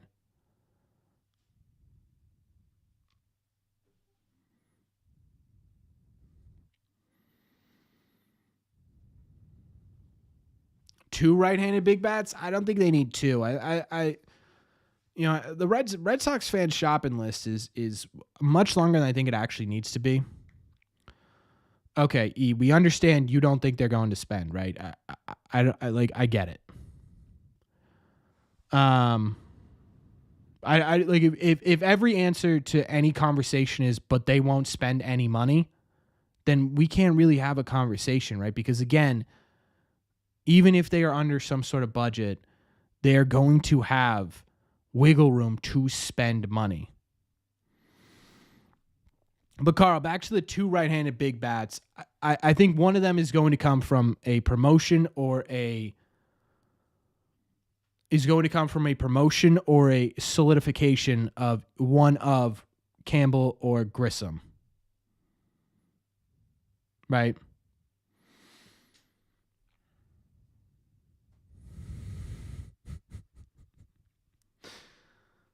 So I think you already kind of have one guy that you're going to be injecting as an everyday right-handed bat. So then you go out and you grab another right-handed bat, and all of a sudden it's Story, Rafaela, most likely Wong, and then one of Campbell or Grissom, or maybe both, right? And all of a sudden you've got 5, 4, whatever. Do I think they trade Wong? I think there's a scenario in which they could. I just personally don't think it makes a ton of sense, right? We did the video on it where I sort of went over what would happen if you traded Wong.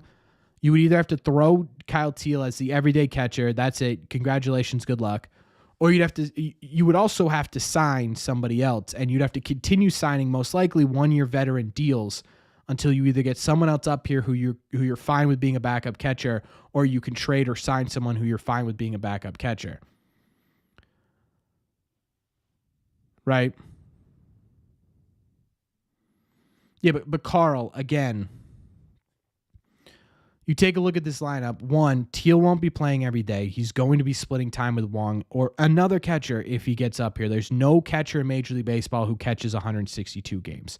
You're naming 5 players here, but excluding, again, Story, Rafaela, Campbell, Grissom, Wong. That's 5, right? That balances out your lineup. And then if you add in one more guy, that absolutely balances out your lineup. Do I think they bring back Reese McGuire? I don't know, because they didn't really. Who was their backup catcher when they sent him down? Jansen, right? Jansen was terrible. 5 lefties in the lineup. Don't work, bud. Sorry. Again, Carl. If you have a lineup where you have Devers at third, Story at shortstop, Grissom or Campbell at second base, Casas at first base, Connor Wong in the catching position, Duran, Anthony, let's say Rafaela's out there, and a right-handed DH. Please tell me how many that is. Please tell me how many righties that is. You add in one righty. Count the righties in that potential lineup.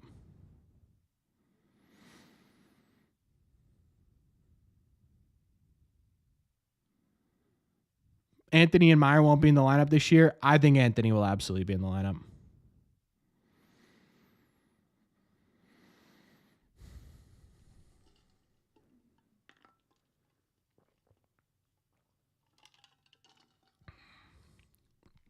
But you're right in that Carl is kind of assuming here that opening day you're going to have Teal, Anthony, and Meyer on the big league roster, and I just don't think that's going to happen.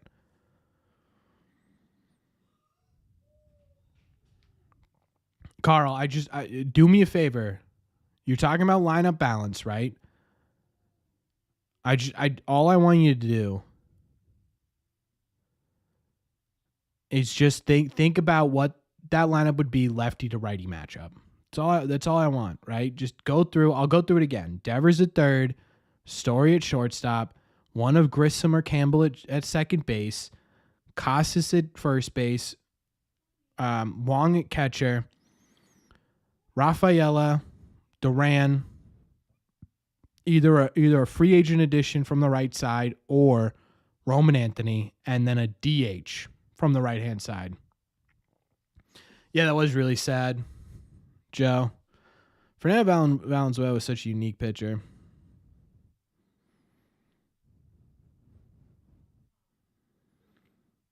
And also the other thing I want to point out too is so many of the Red Sox best players of all time have been from the left-hand side.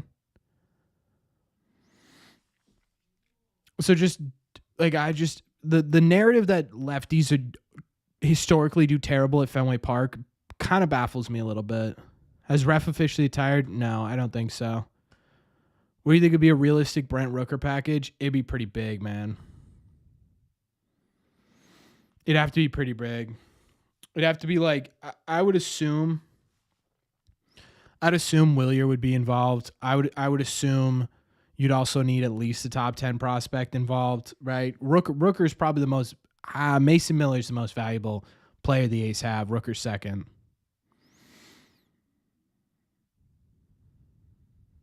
Could Pablo Lopez be an option?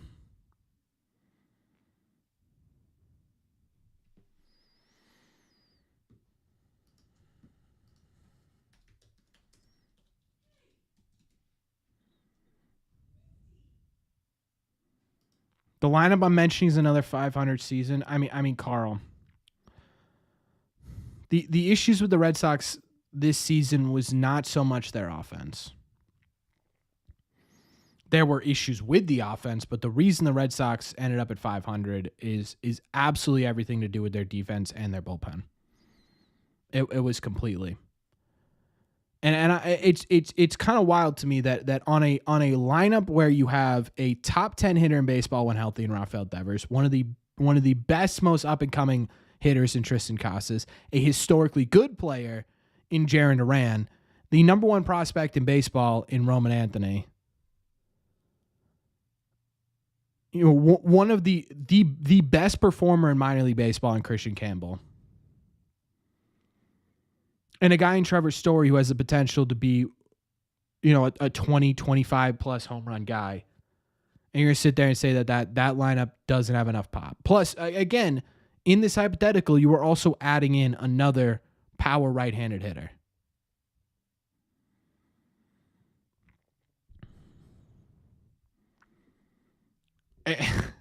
Like last year, they were a top 10 offense in every single category outside of strikeouts.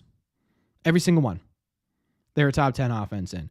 You add in a healthy Tristan Casas. You add in a right-handed bat. You add in two of the best prospects in baseball at some point, right? Possibly 3 or 4.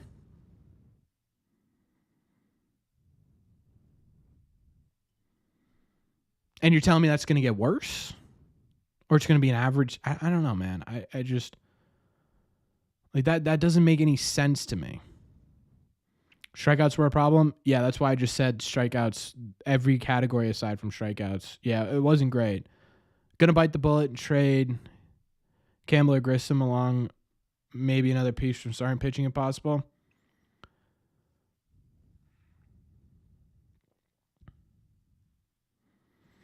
Tell me who that right-handed bat is. That is my point, Carl. You like... The conversation is not that they don't need a right-handed bat. The conversation is that they probably won't need 2 right-handed bats because one of them is coming from the internal. That was the entire conversation, right? And there are a couple of options. People have brought up Brent Rooker. People have brought up Teoscar Hernandez. If. Matthew, I mean... I mean, we sit here, right? And what concrete stuff do you want to talk about?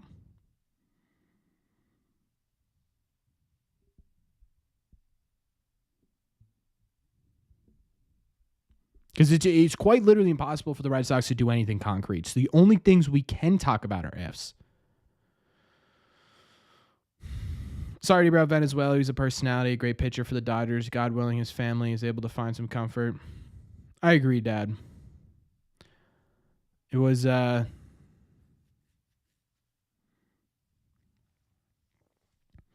really sad to hear it. Bring back O'Neal. I don't hate. My problem with O'Neal is exactly what E is brought up 100,000 times in this chat, right? It's the strikeouts. Putting him in the middle, and there were big moments. He was a solid everyday hitter. He was a solid everyday hitter, but he would strike out too much. He would have these hot, like, in my opinion, the Red Sox, if they're going to get a right-handed bat, and they've expressed a lot of interest in bringing back Tyler O'Neill, which is interesting to me. In my opinion, they need someone who's going to be a little bit more consistent throughout the season. Thoughts on Guerrero as setup guy or closer? I've always been high on Guerrero. I think he's a great player. I don't know. Again, I think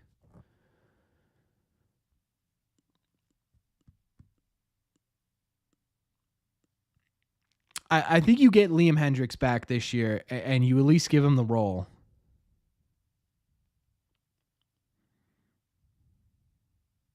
of closer, right? Because one, he's experienced. Two, he was a really fantastic closer before he all the injuries and stuff.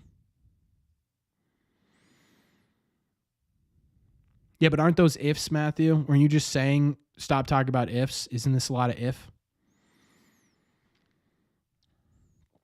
They need to allow with pitching. A lot isn't exaggerated. I think Red Sox fans look at the pitching staff on the Boston Red Sox a bit differently than what the reality is a bit. Because if you're talking about outputs, demonstrated outputs, who's the guy that puts butts in the seats? Rafael Devers, Jarren Duran, Tristan Casas, the number one prospect in baseball. Hopefully a legitimate starting pitcher, right? If they get a legitimate starting pitcher, there you go. They have stars. they do, right? Jarren Duran was a top 5 player in the sport this year.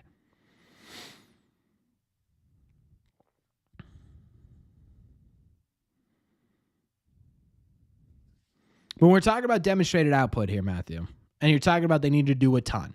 They need to do a ton for pitching. Kind of. Also, versatility is 1,000% correct. When you look at the demonstrated output, as you put it, for the rotation, by almost every metric, they were a top 10 rotation in baseball. Okay, so to improve that, you're talking about going from a top 10 to, hey, let's get to a top 5, right? That's not a huge leap the Red Sox need to make. The big one is the bullpen, right? But again, the bullpen was really solid. Was really solid up until Chris Martin, Justin Slate went down with injury. They didn't have depth. Depth killed the Red Sox bullpen in 2024.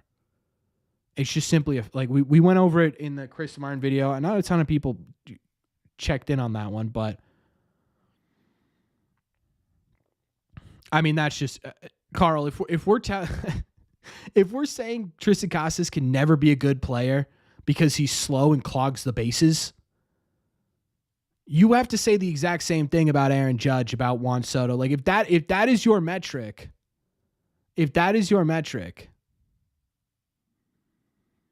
then anyone who's not Jarren Duran, and you said Rafael Devers is great, but Casas can't be because he's slow. That's crazy to me, right?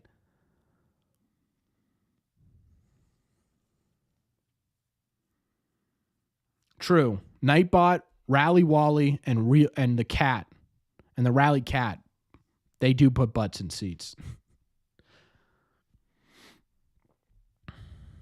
I think Jarren Duran will get MVP votes. Yeah. Do I think Willier is gone? I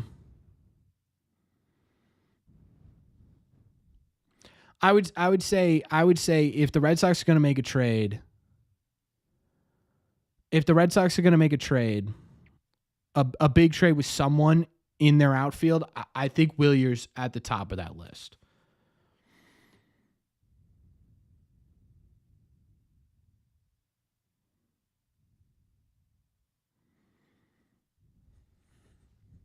Yes, Matthew.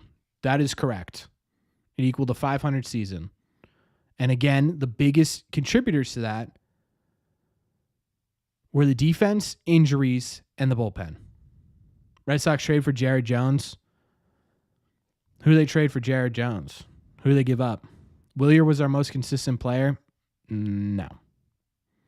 Willier was a great player. Not the most consistent, no.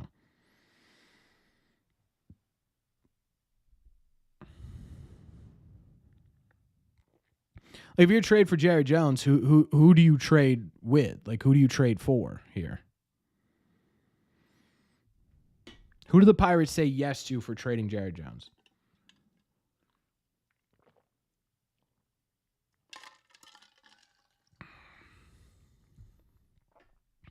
Hamilton looks expendable. That's because Hamilton should be expendable. Sorry, Mike. I would trade Jaron Duran for Jared Jones.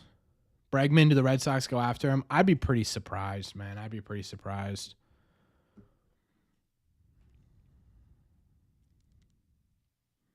It's just the Bregman stuff to me. Casas and Meyer go get Jones. Then what do you do at first base, Carl?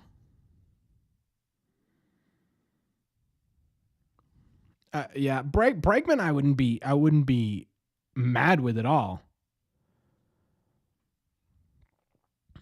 Problem is, what kind of the money thing holds me back from Bregman.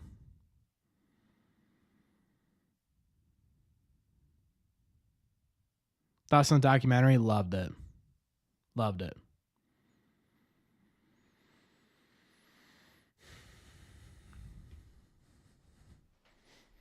Woodruff, yeah, I'd like to have Woodruff too, but I just don't know. I just don't know with Woodruff if the Brewers sign him into a 2-year deal, they rehab them. Are they going to trade him before they can do anything?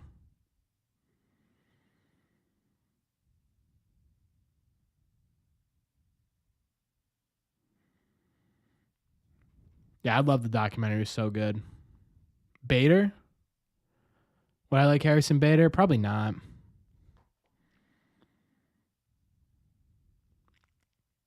Pretty easy to fill first base. Okay, so your solution is to put Devers, who's never played there, into an everyday first base role, because that worked out with Turner when they had the worst defense at first base in baseball. That worked out with Schwarber when they had terrible defense over there. That worked out with Franchy Cordero when they had terrible defense over there, right? People wildly underrate defensive abilities at first base. If you're not a good first baseman, especially when you are a bad first baseman, you absolutely feel that. Turner was not good at first base. Turner was actually bad at first base, right? And it cost them a couple of different games that year. Franchy Cordero was miserable over at first base. It cost them more than a couple of games over there. You know what I mean? You'd say Turner was a better defender than Carl.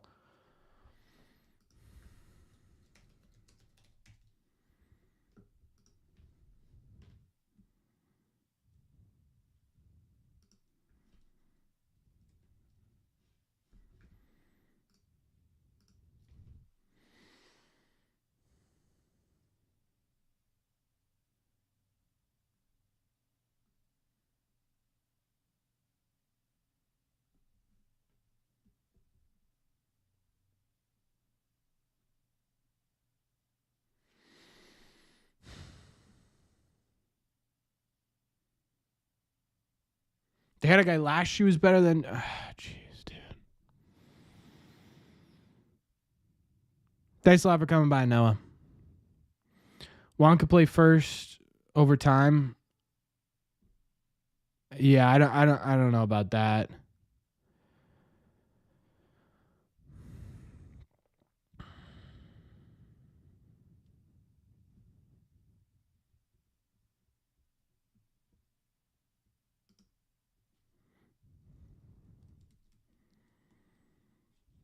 His takes are not wrong. But there's a difference between having a different take and just like not incredibly factual takes. That's the only problem I have with it, right?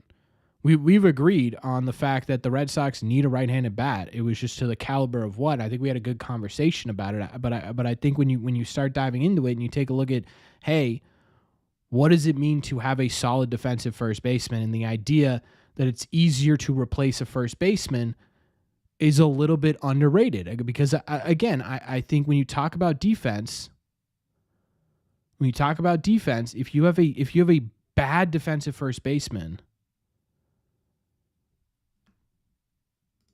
I don't understand why people think Casas has some high ceiling. I'll tell you exactly why people think Tristan Casas has a high ceiling, because if you're going to talk about inconsistency, you have to also consider the fact that Tristan Casas last year in 2023, when healthy, was one of the most consistently solid bats the Red Sox had. right? He had 263, 367, 490 with a 129 OPS plus. He also had 24 home runs in 132 games, right? That's at 23 years old. So you talk about, hey, why does he have such a crazy high ceiling?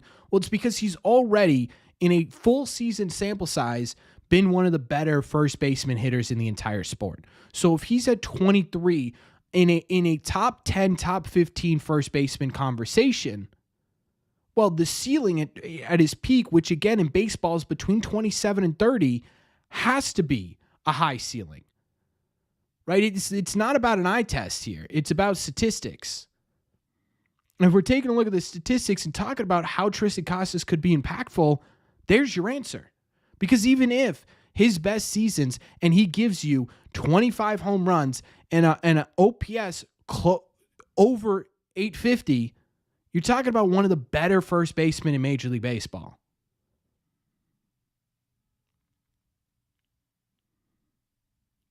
So no, he hasn't been very inconsistent. He's been very injured.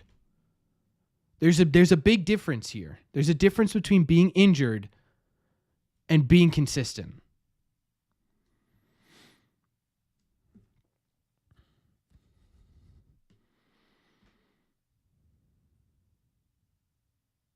I don't think that gets it done, Patriots. I think you need more than that.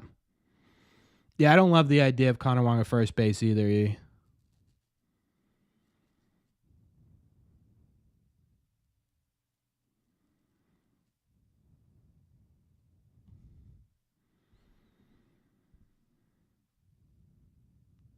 PD, no.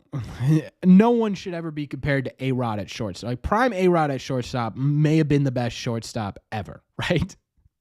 You can't compare him to shorts. The comparison he keeps getting is Corey Seager. The comparison he keeps getting is Corey Seager. Now, that's again, even there, I don't like the idea of comparing any prospect to players, right? But I think we were talking about Marcelo Meyer in terms of a power hitter. The potential is there for between 20, 25 home runs. He's a contact guy. He's gonna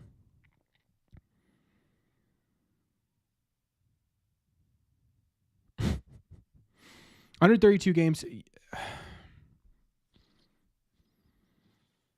I don't know, like you putting 132 games, 263 average, 24 home runs at 23 years old and saying that's a reason we need to trade him before he's still worth anything is crazy.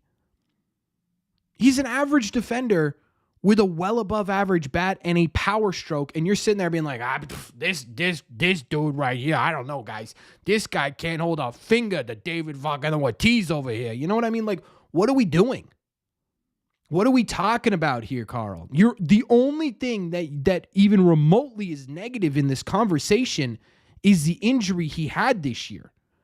That's it. Right? How are we going to sit there and say he's slow? Name me a fast first baseman. Name me one fast first baseman, please.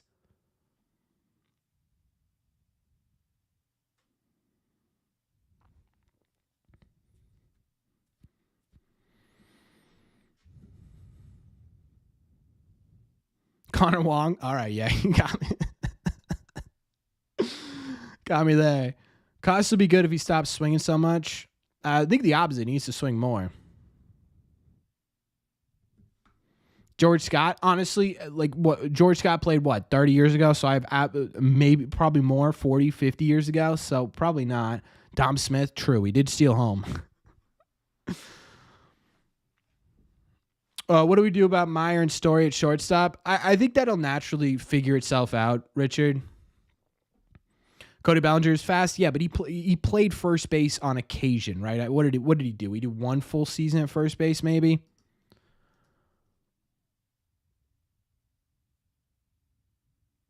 Tristan Casas slow, dude. I'm gonna be totally honest with you. I'm gonna be absolutely totally honest with you, Carl. I do not care that Tristan Casas is slow.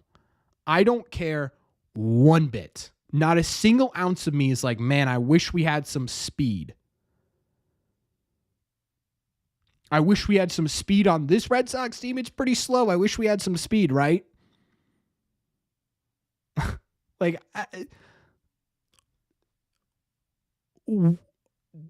I just don't get the logic here. I just don't get the logic. Historically, throughout the league, he's the slowest player in baseball.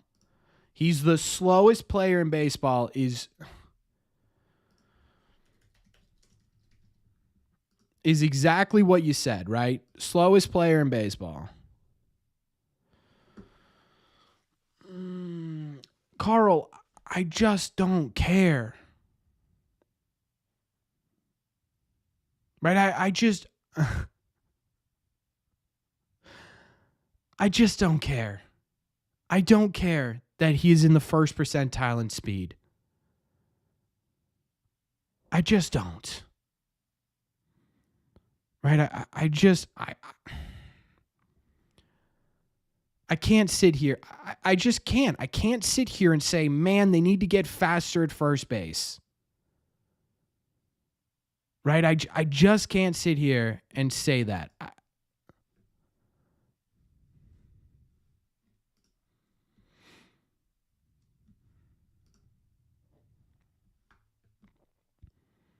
And he's the ninth. He's actually the ninth slowest player in baseball. Mike Ford, Martin Maldonado, Omar Narvaez, Yasmani Grandal, Danny Vogelbach, Jacob Stallings, Wilmer Flores, and then Tristan Casas.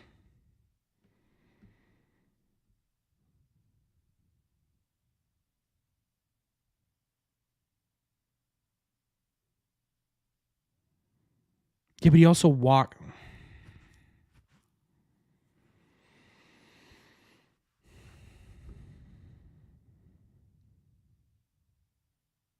Hey, Teal was a top pick. I figured Jansen won't be back and Teal will be called up to back up. You think he's ready? No, I don't think so. I think they're going to give him a few more months.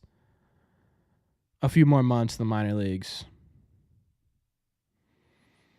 before they bring him up.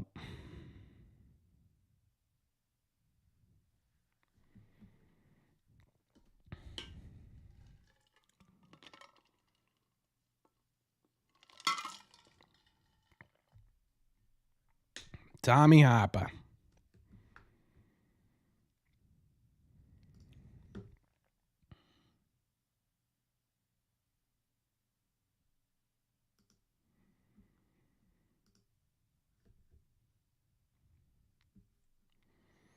If we're gonna bring up the called third strike stuff here, we also have to bring up the fact that he walks in the 93rd percentile in Major League Baseball.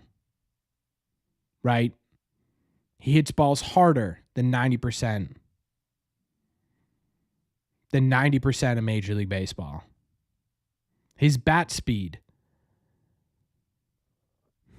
is towards the top of the league in Major League Baseball. He doesn't chase as much as more than, I would say, 85% of Major League Baseball, just looking at the statistics right here, right? You're nitpicking. I mean, I can't believe your suggestion to trade Casas was that we need to get faster at first base, especially with guys like Duran, Rafaela, Story. You've got Campbell coming up. He stole, 26 bags or something last year?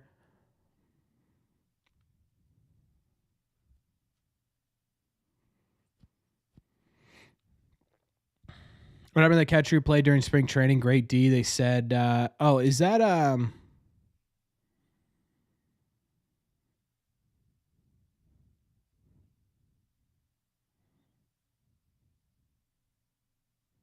that is a bold take, Ryan. No, it's not knowing what they're talking about, right? It's just sort of it's a difference of focus, right? It's a difference of focus. It's a conversation where if you want to look at the negative with Casas, you also have to talk about the positives and what outweighs the other.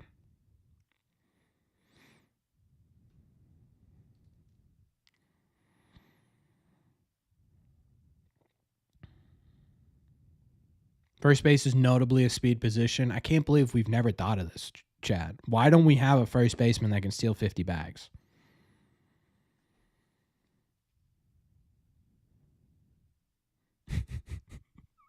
That was a good one, Chaz. True. Tanner Houck got a good season, but no steals. What are we going to do? Mr. Mad says $100 for 100 current people in the live. Yeah, we're gonna need a whole lot more people in here, huh? Didn't Ricky Anderson play first base? Yeah, maybe he got some in the last couple of years of his contract. No, to first baseman Ellie De La Cruz.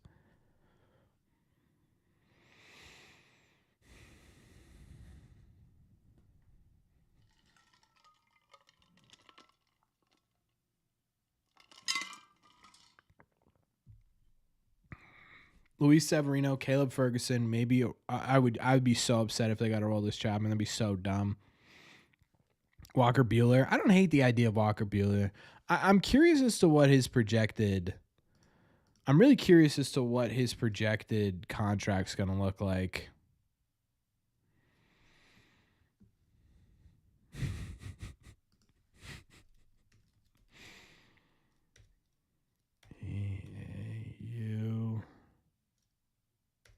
I can never spell. It autocorrected to Bethlehem. Buehler. Please don't autocorrect. Thank you. All right, let's see what the market value is. Market value would be nice. Spotrac has it as a 2-year, $4 million deal. Or sorry, $4 million a year deal. If that is what he gets, my lord, yes, that would be fantastic. Yeah, see, Prodigy, I'm not thinking cheap until I'm convinced that they're gonna be cheap. That's sort of the only way I can look at this, because if we're making videos. If we're making videos talking about the Sox, like hypothetical videos talking about the Sox signing, who'd you say, Caleb Ferguson, right? We're not going to have any fun this offseason, man.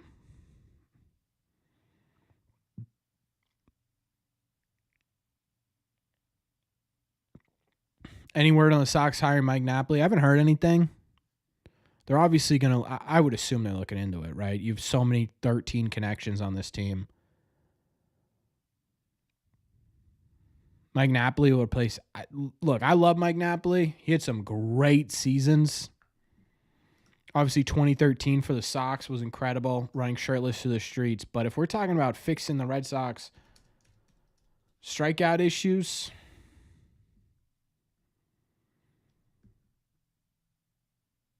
I don't think Mike Napoli's the answer.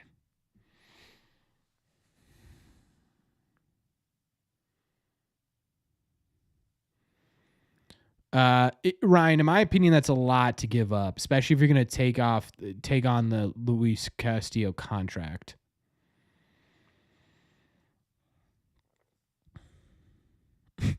Perfect, Nick. Sorry to cross sports, but WYC. Oh, dude, I'm not going to be able to. Oh. Mr. Mad, you actually went to Abu Dhabi? You didn't send me a picture. You got to send me a picture. That's incredible.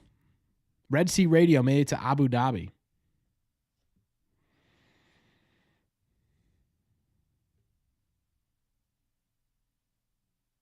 Waiting for Tech to be the skipper. You're going to be waiting a while. What up, AJ? I thought the documentary was showing Nomar as a villain. Yeah, that was interesting. They did kind of vilify him a bit. Which is interesting because it wasn't funded by the Red Sox, right? It was strictly Netflix, his own thing. So, I don't know.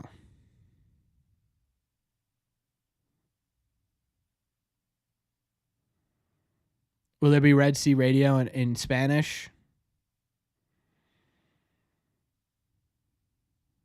I don't know. I've thought about it. I've thought about hiring someone to just sort of translate the videos and put them out in Spanish as sort of a second channel. I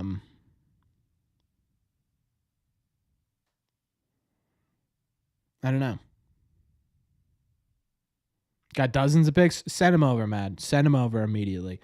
Mr. Versatility with a $2 super chat. Can we get some likes in the chat on that one? That is Versatility's technically third donation tonight. Incredible generosity coming out of Versatility today. He says the real question is who wins the NPB Japan series. Let me see.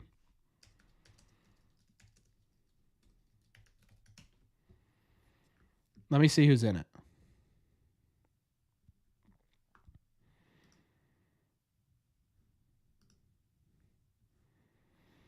So it's the Yokohama Bay Stars versus the... Hey, thanks a lot for stopping by, Fernando. I appreciate it. Versus the...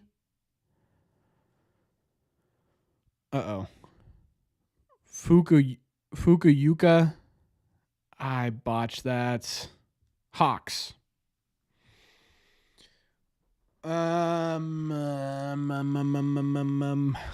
Put your money on the Bay Stars. Put your money on the Bay Stars. He found on the TV he was getting traded right on Nomar. No, so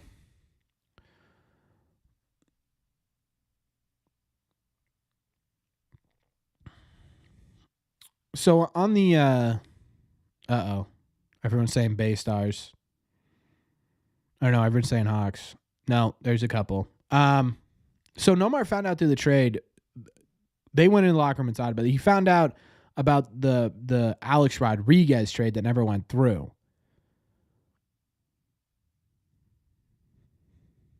Through the TV. It was really Kevin Millar, which is interesting. Any concerns that Cora hasn't been good as a manager since the suspension? No, because 2021's in there. And then on top of that, I think it only goes so far as your tools allow you, right? If you're the manager of the team, you can only get so far as your tools allow you.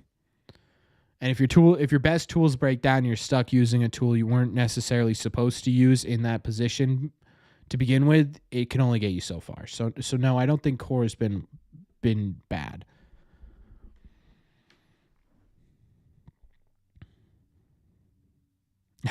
Kenneth, your presence is more than enough. Breslow shouldn't rule out trading pieces to restock the system with more high-end starting potential. Yeah, I think we could. I think we could see some trades of some of the, sort of back half, maybe 15 to 20 prospects in the system for maybe some, higher end sort of lottery type pitching prospects. Personally, I think they make a decision to look at the top 12, 15 prospects and trade a third of them. Wouldn't that just be one of them? Oh, whoa. Sorry, Cara, I read that wrong. So you mean 1 through 12 or 1 through 15, trade a third of them? The problem with trading only prospects is you would need to find spots for them on the major league roster, right? So the idea would kind of be, especially with the way the Red Sox are set up now, is that in order to trade any one of these prospects, it's either strictly going to have to be on the pitching side of things. And if it's not, you're going to need to go in there and trade someone from the major league roster to fit them in basically anywhere, right? We talk all the time about this. We need this right-handed bat. There needs to be a right-handed bat from the outside coming in. They need to balance out this lineup. Problem is,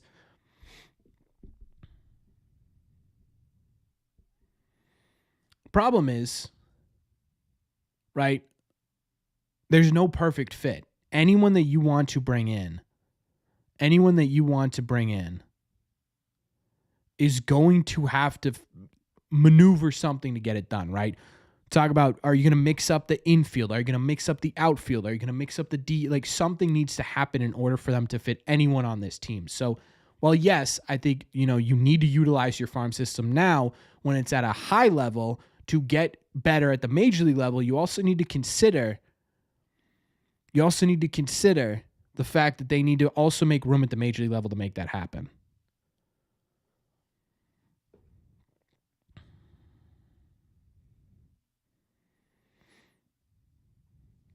Title baited the click. Have there been rumors? Yeah, so again, it's tough to say anything's a rumor, right? There's no true rumors now, but there was a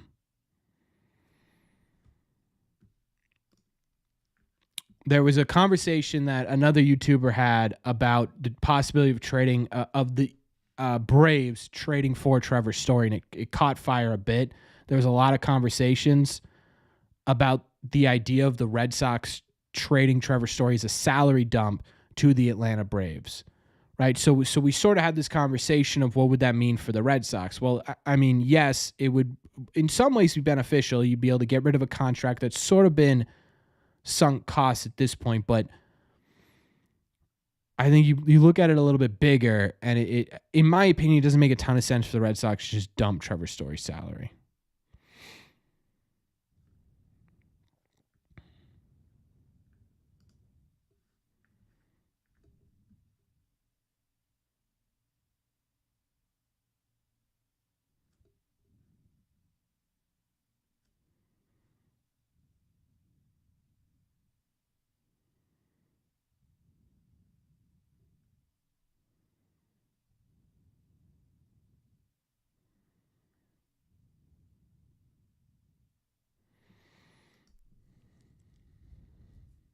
It would mean Story would be an MVP if in Atlanta. Yeah. Over the next 2 years, we should see Worcester filled mostly our homegrown guys. Yeah. Story could be gone after 2025. Unless you trade him. I think he's here for much longer, a little bit longer than that. I don't think they have a team option until...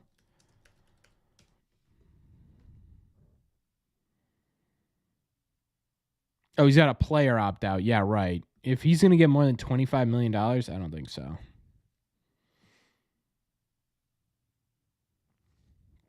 Yeah, but Aaron, if you're going to talk about pitchers need to have pitchers stretched out, is that more so on core? Or is that more so on roster constructed by this front office?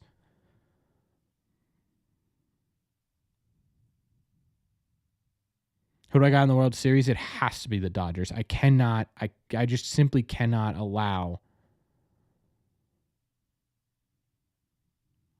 the Yankees to win a World Series. I cannot do it.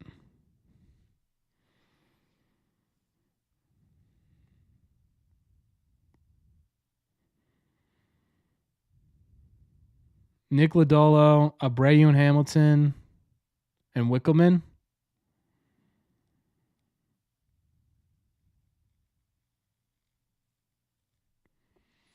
I actually don't hate that, Manuel. I'm sorry, I can't. If I could speak Spanish, I would tell you that. But yeah, I don't hate the idea of Nick Lodolo at all. He also kind of seems like, just as a pitcher, he seems like he fits right in with what the Red Sox are trying to do in terms of their rotation.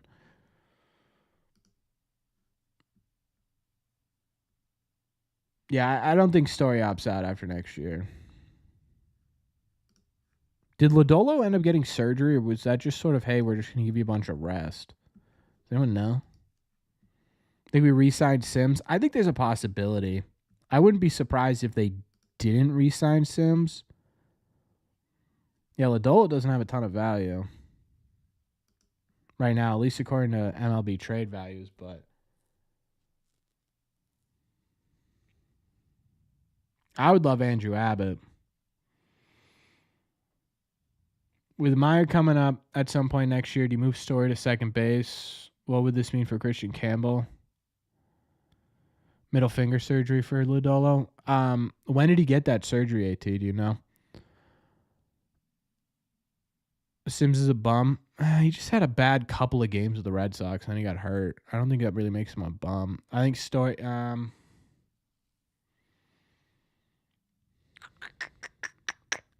It's a good question, Ryan. It's the question, right? What do you do with Marcelo?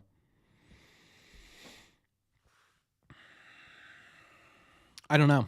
Honestly, I couldn't really give you the answer to that, Ryan, just because One, Trevor Story has to stay healthy enough for that to become a factor. Two, Marcelo's got to stay healthy enough for that to become a factor. Abreu is the long-term better player than Duran. Boo, brother. That's a tough conversation because I don't know if I agree with you.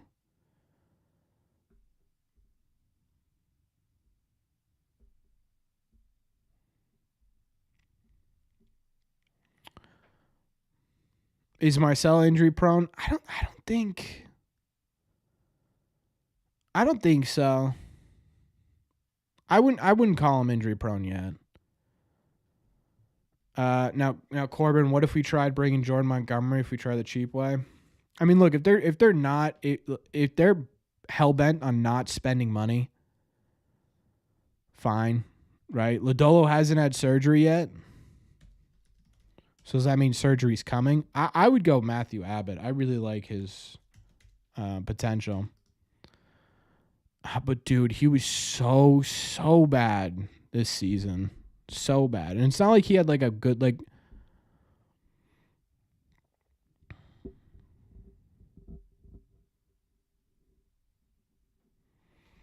that's poor talent management. Even if the players love him. Aaron, here's what I want to throw back at you. Right, the bullpen was one of the better in baseball. In fact, they were a top 12 bullpen in baseball up until July. Do you know what happened in July by any chance?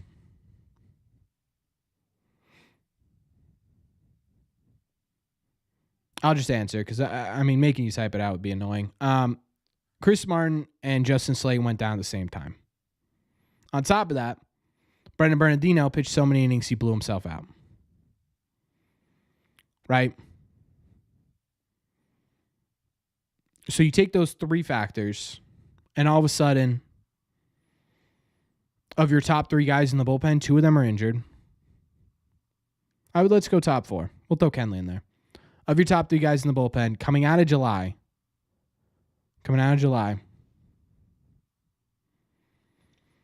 top two guys get injured. Your only solidified lefty breaks down. Now, if you were Alex Cora, right? How do you fix that? Mr. Money Mike Madness, what's going on? Mike, you're going to miss the members only live stream next week. I'm not 100% worried about the pen. They're bringing in the hammer too. I'd count on it. We'll see. Bryce Miller would be a perfect fit. Yeah, he would be.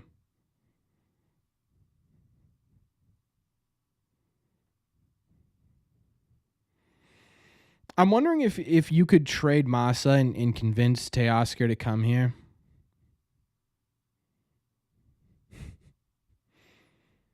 Who pitched Bernardino too many innings? That's a fair question to ask. Here's my counter. What other lefty could you have gone to? If you're Alex Cora and you need big outs from a lefty. Before Bernardino broke down, what lefty are you going to?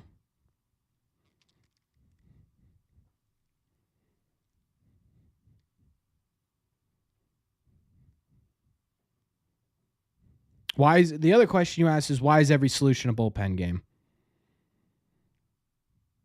Again, is that Alex Cora's decision or is that a lack of depth within the Red Sox?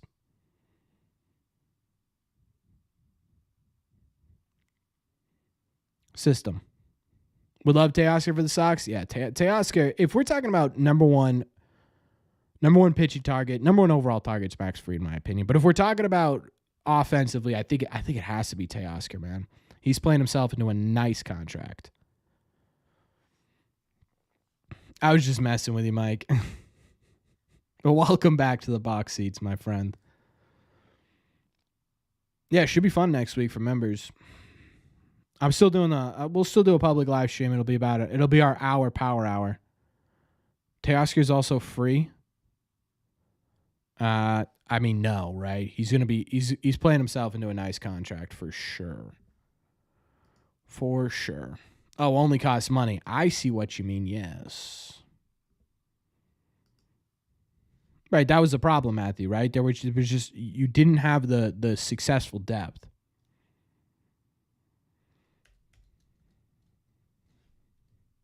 Can we do Tuesday for members? That was the plan. Yeah, he's having he's actually not having a great postseason, but he's had some big moments in the postseason, I should say. You're going to be legally able to drink in terms of membership months, Mike.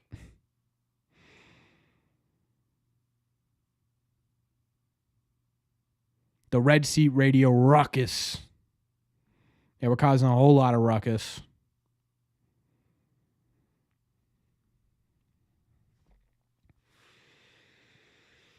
Teoscar's been productive this postseason. Any chance the Red Sox look at Mason Miller? I think the A's and the Rays are going to be problems getting players. Mason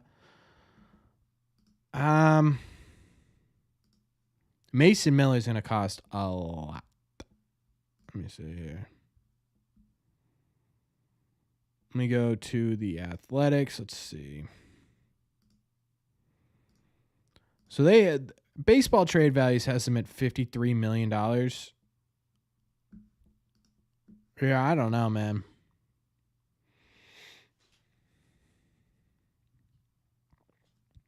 I think it'd be so what you'd be looking at is probably like Willie Abreu, Cutter Crawford.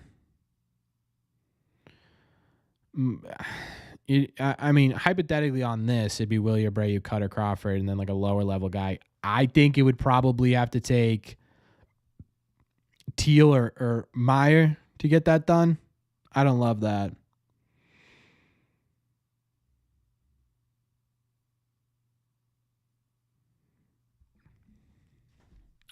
Do we think Brent Rooker stays put? If Brent Rooker goes in the market, and we'll make a video about it, I think the Red Sox should absolutely take a shot at it. It just depends on what the package is, right? Rooker to me is one of those guys where is he going to be able to consistently be as good as he was this year? I don't know, right?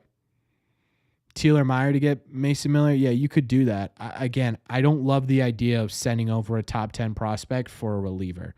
And I get there's some possibility that you could transfer Mason Miller into the rotation, but I mean, he looks destined to be a back end guy, and that'd be great. That'd be great, but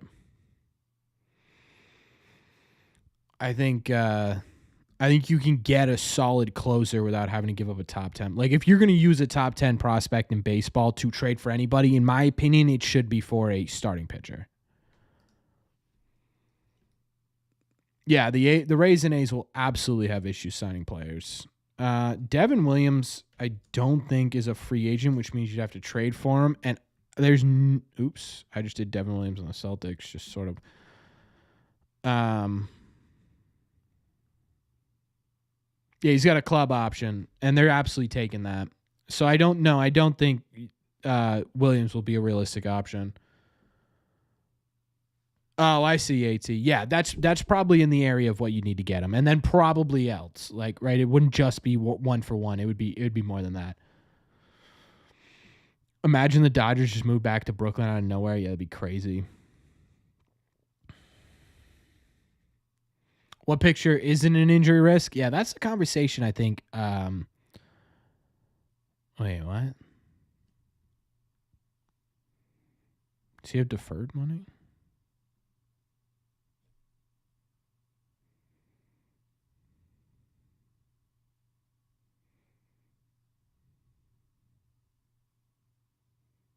Wait, the club exercised their option, like they're not taking it?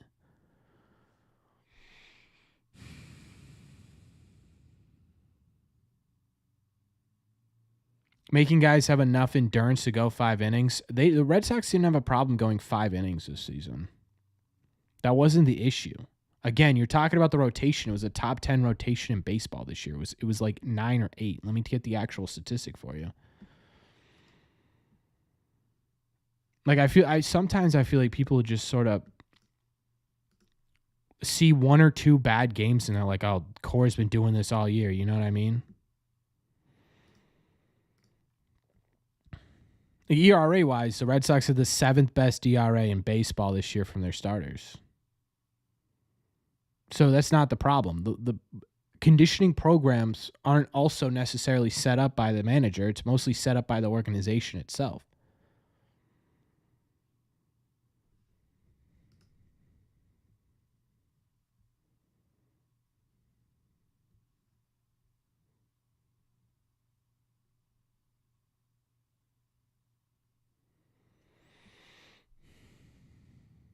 Imagine the Brooklyn Athletics. It'd be sick.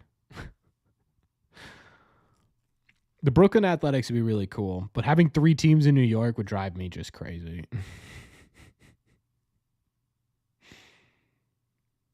It would drive me nuts.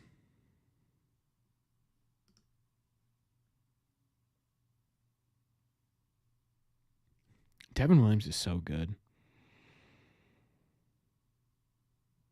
Yeah, but how much of the Red Sox year ERA was courtesy? How that doesn't matter, right? Because it's still what 32 starts. What was it? And Houck wasn't as dominant as he was in the first half too, right? You got to remember that as well.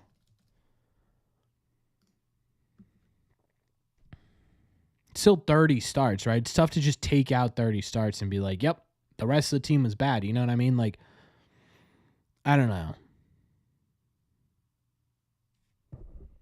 And it's not like Houck had a fantastic ERA, don't get me wrong, but it wasn't like an insane number. He was 7th in the AL in ERA. To the Invaders. That would actually be kind of a cool baseball name. The Invaders.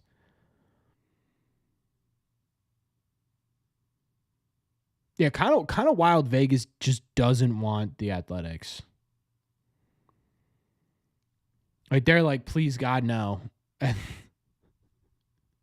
the Athletics are like, we're coming whether you like it or not. Also, is there a Gold Glove for pitchers still?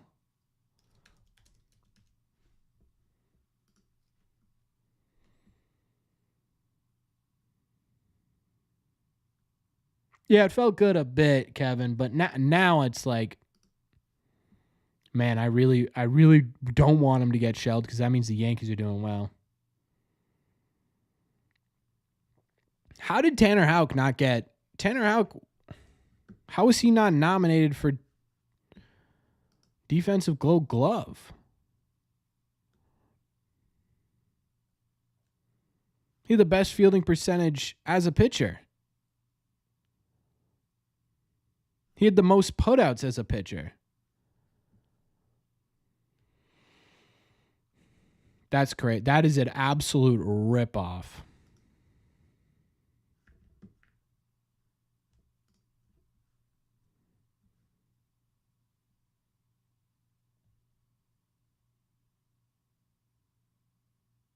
True. Maybe Martin should.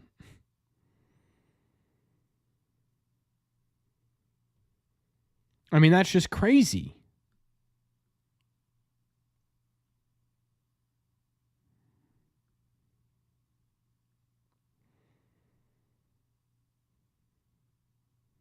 I don't love that. I don't love that one bit.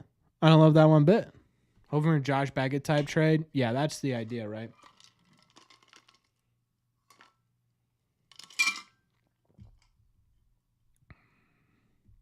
Honestly, I think I think you can get all your pitching needs on the free agent market. Maybe for the bullpen you need a little something, but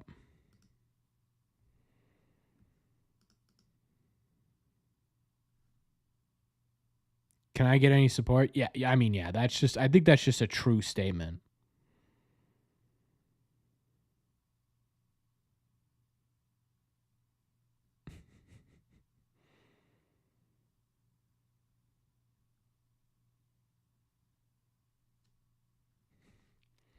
All right, I think that's just factual.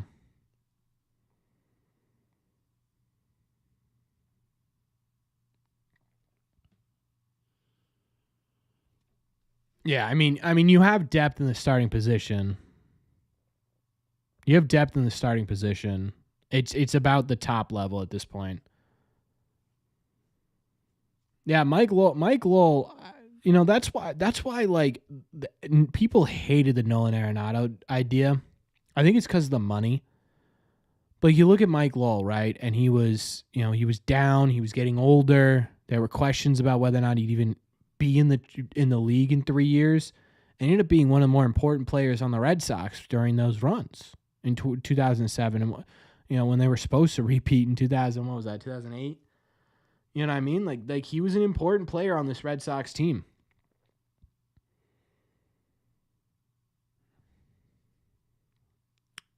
No Shane Bieber thoughts? Are you saying no, you don't want Shane Bieber, or why are there no Shane Bieber thoughts? Those gift baskets were amazing. I'm lost now, I think.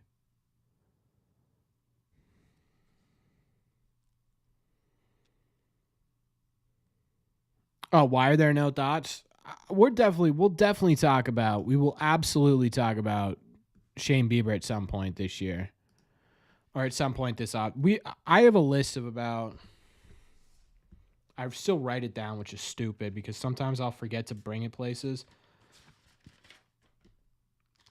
1,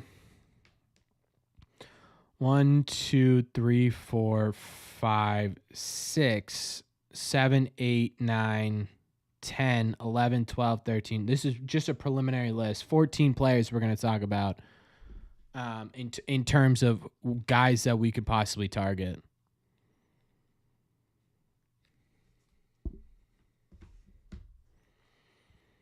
So we'll definitely be looking at Shane Bieber. He's definitely on that list. And those are trades and signings. So we have at least 2 weeks of content. I'm curious what you guys want. The prospect videos aren't doing well right now. I figured that'd be, nothing else to talk about. You guys would enjoy that. What do you guys want in terms of content over the next couple of months? Obviously, a majority of it is going to go to news, signings, trades, all that good stuff. But is there anything outside of that you guys are like, man, it'd be really cool if, Red Sea started incorporating this?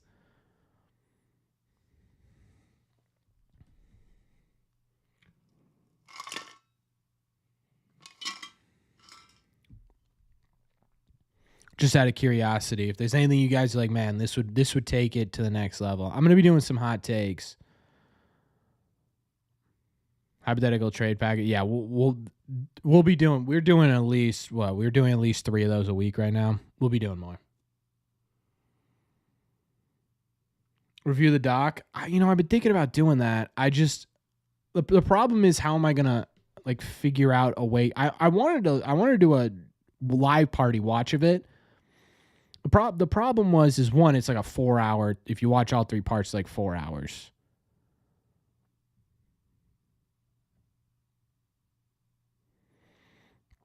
Two, I'd have to have everyone download an app or everyone download Discord. It just got way too complicated, way too fast. The top 10 lists of the fastest first baseman of all time and how the Red Sox can get the next one. Yeah, that needs to be. Could we do a watch party during the winter meetings? Yeah. We'll be live during the winter meetings. I don't even know when the winter meetings are this year.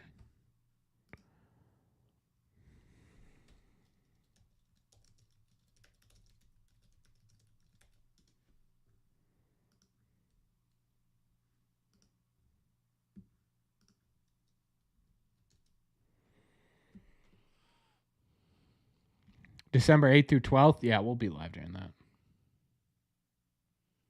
Talk about the 2024, the 2024, documentary. Yeah, I have no idea when that's going to get released.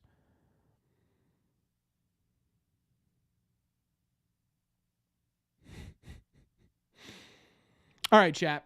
I'm going to wait for my internet to come back a bit. And there we go. I think. Yep, we're good.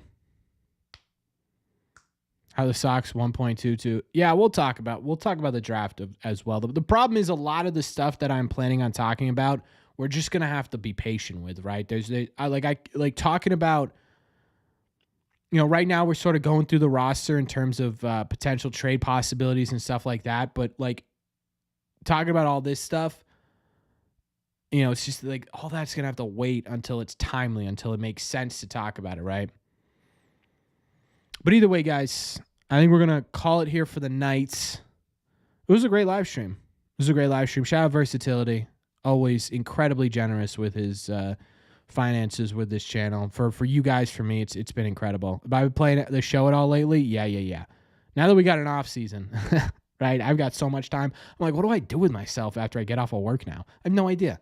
But either way, guys, I mean, these are incredible, right? We argue, we laugh, we agree. It's so much fun. These live stoves are a ton of fun. And I appreciate you guys being here, whether you were here for 10 minutes or the entire. There's Versatility again.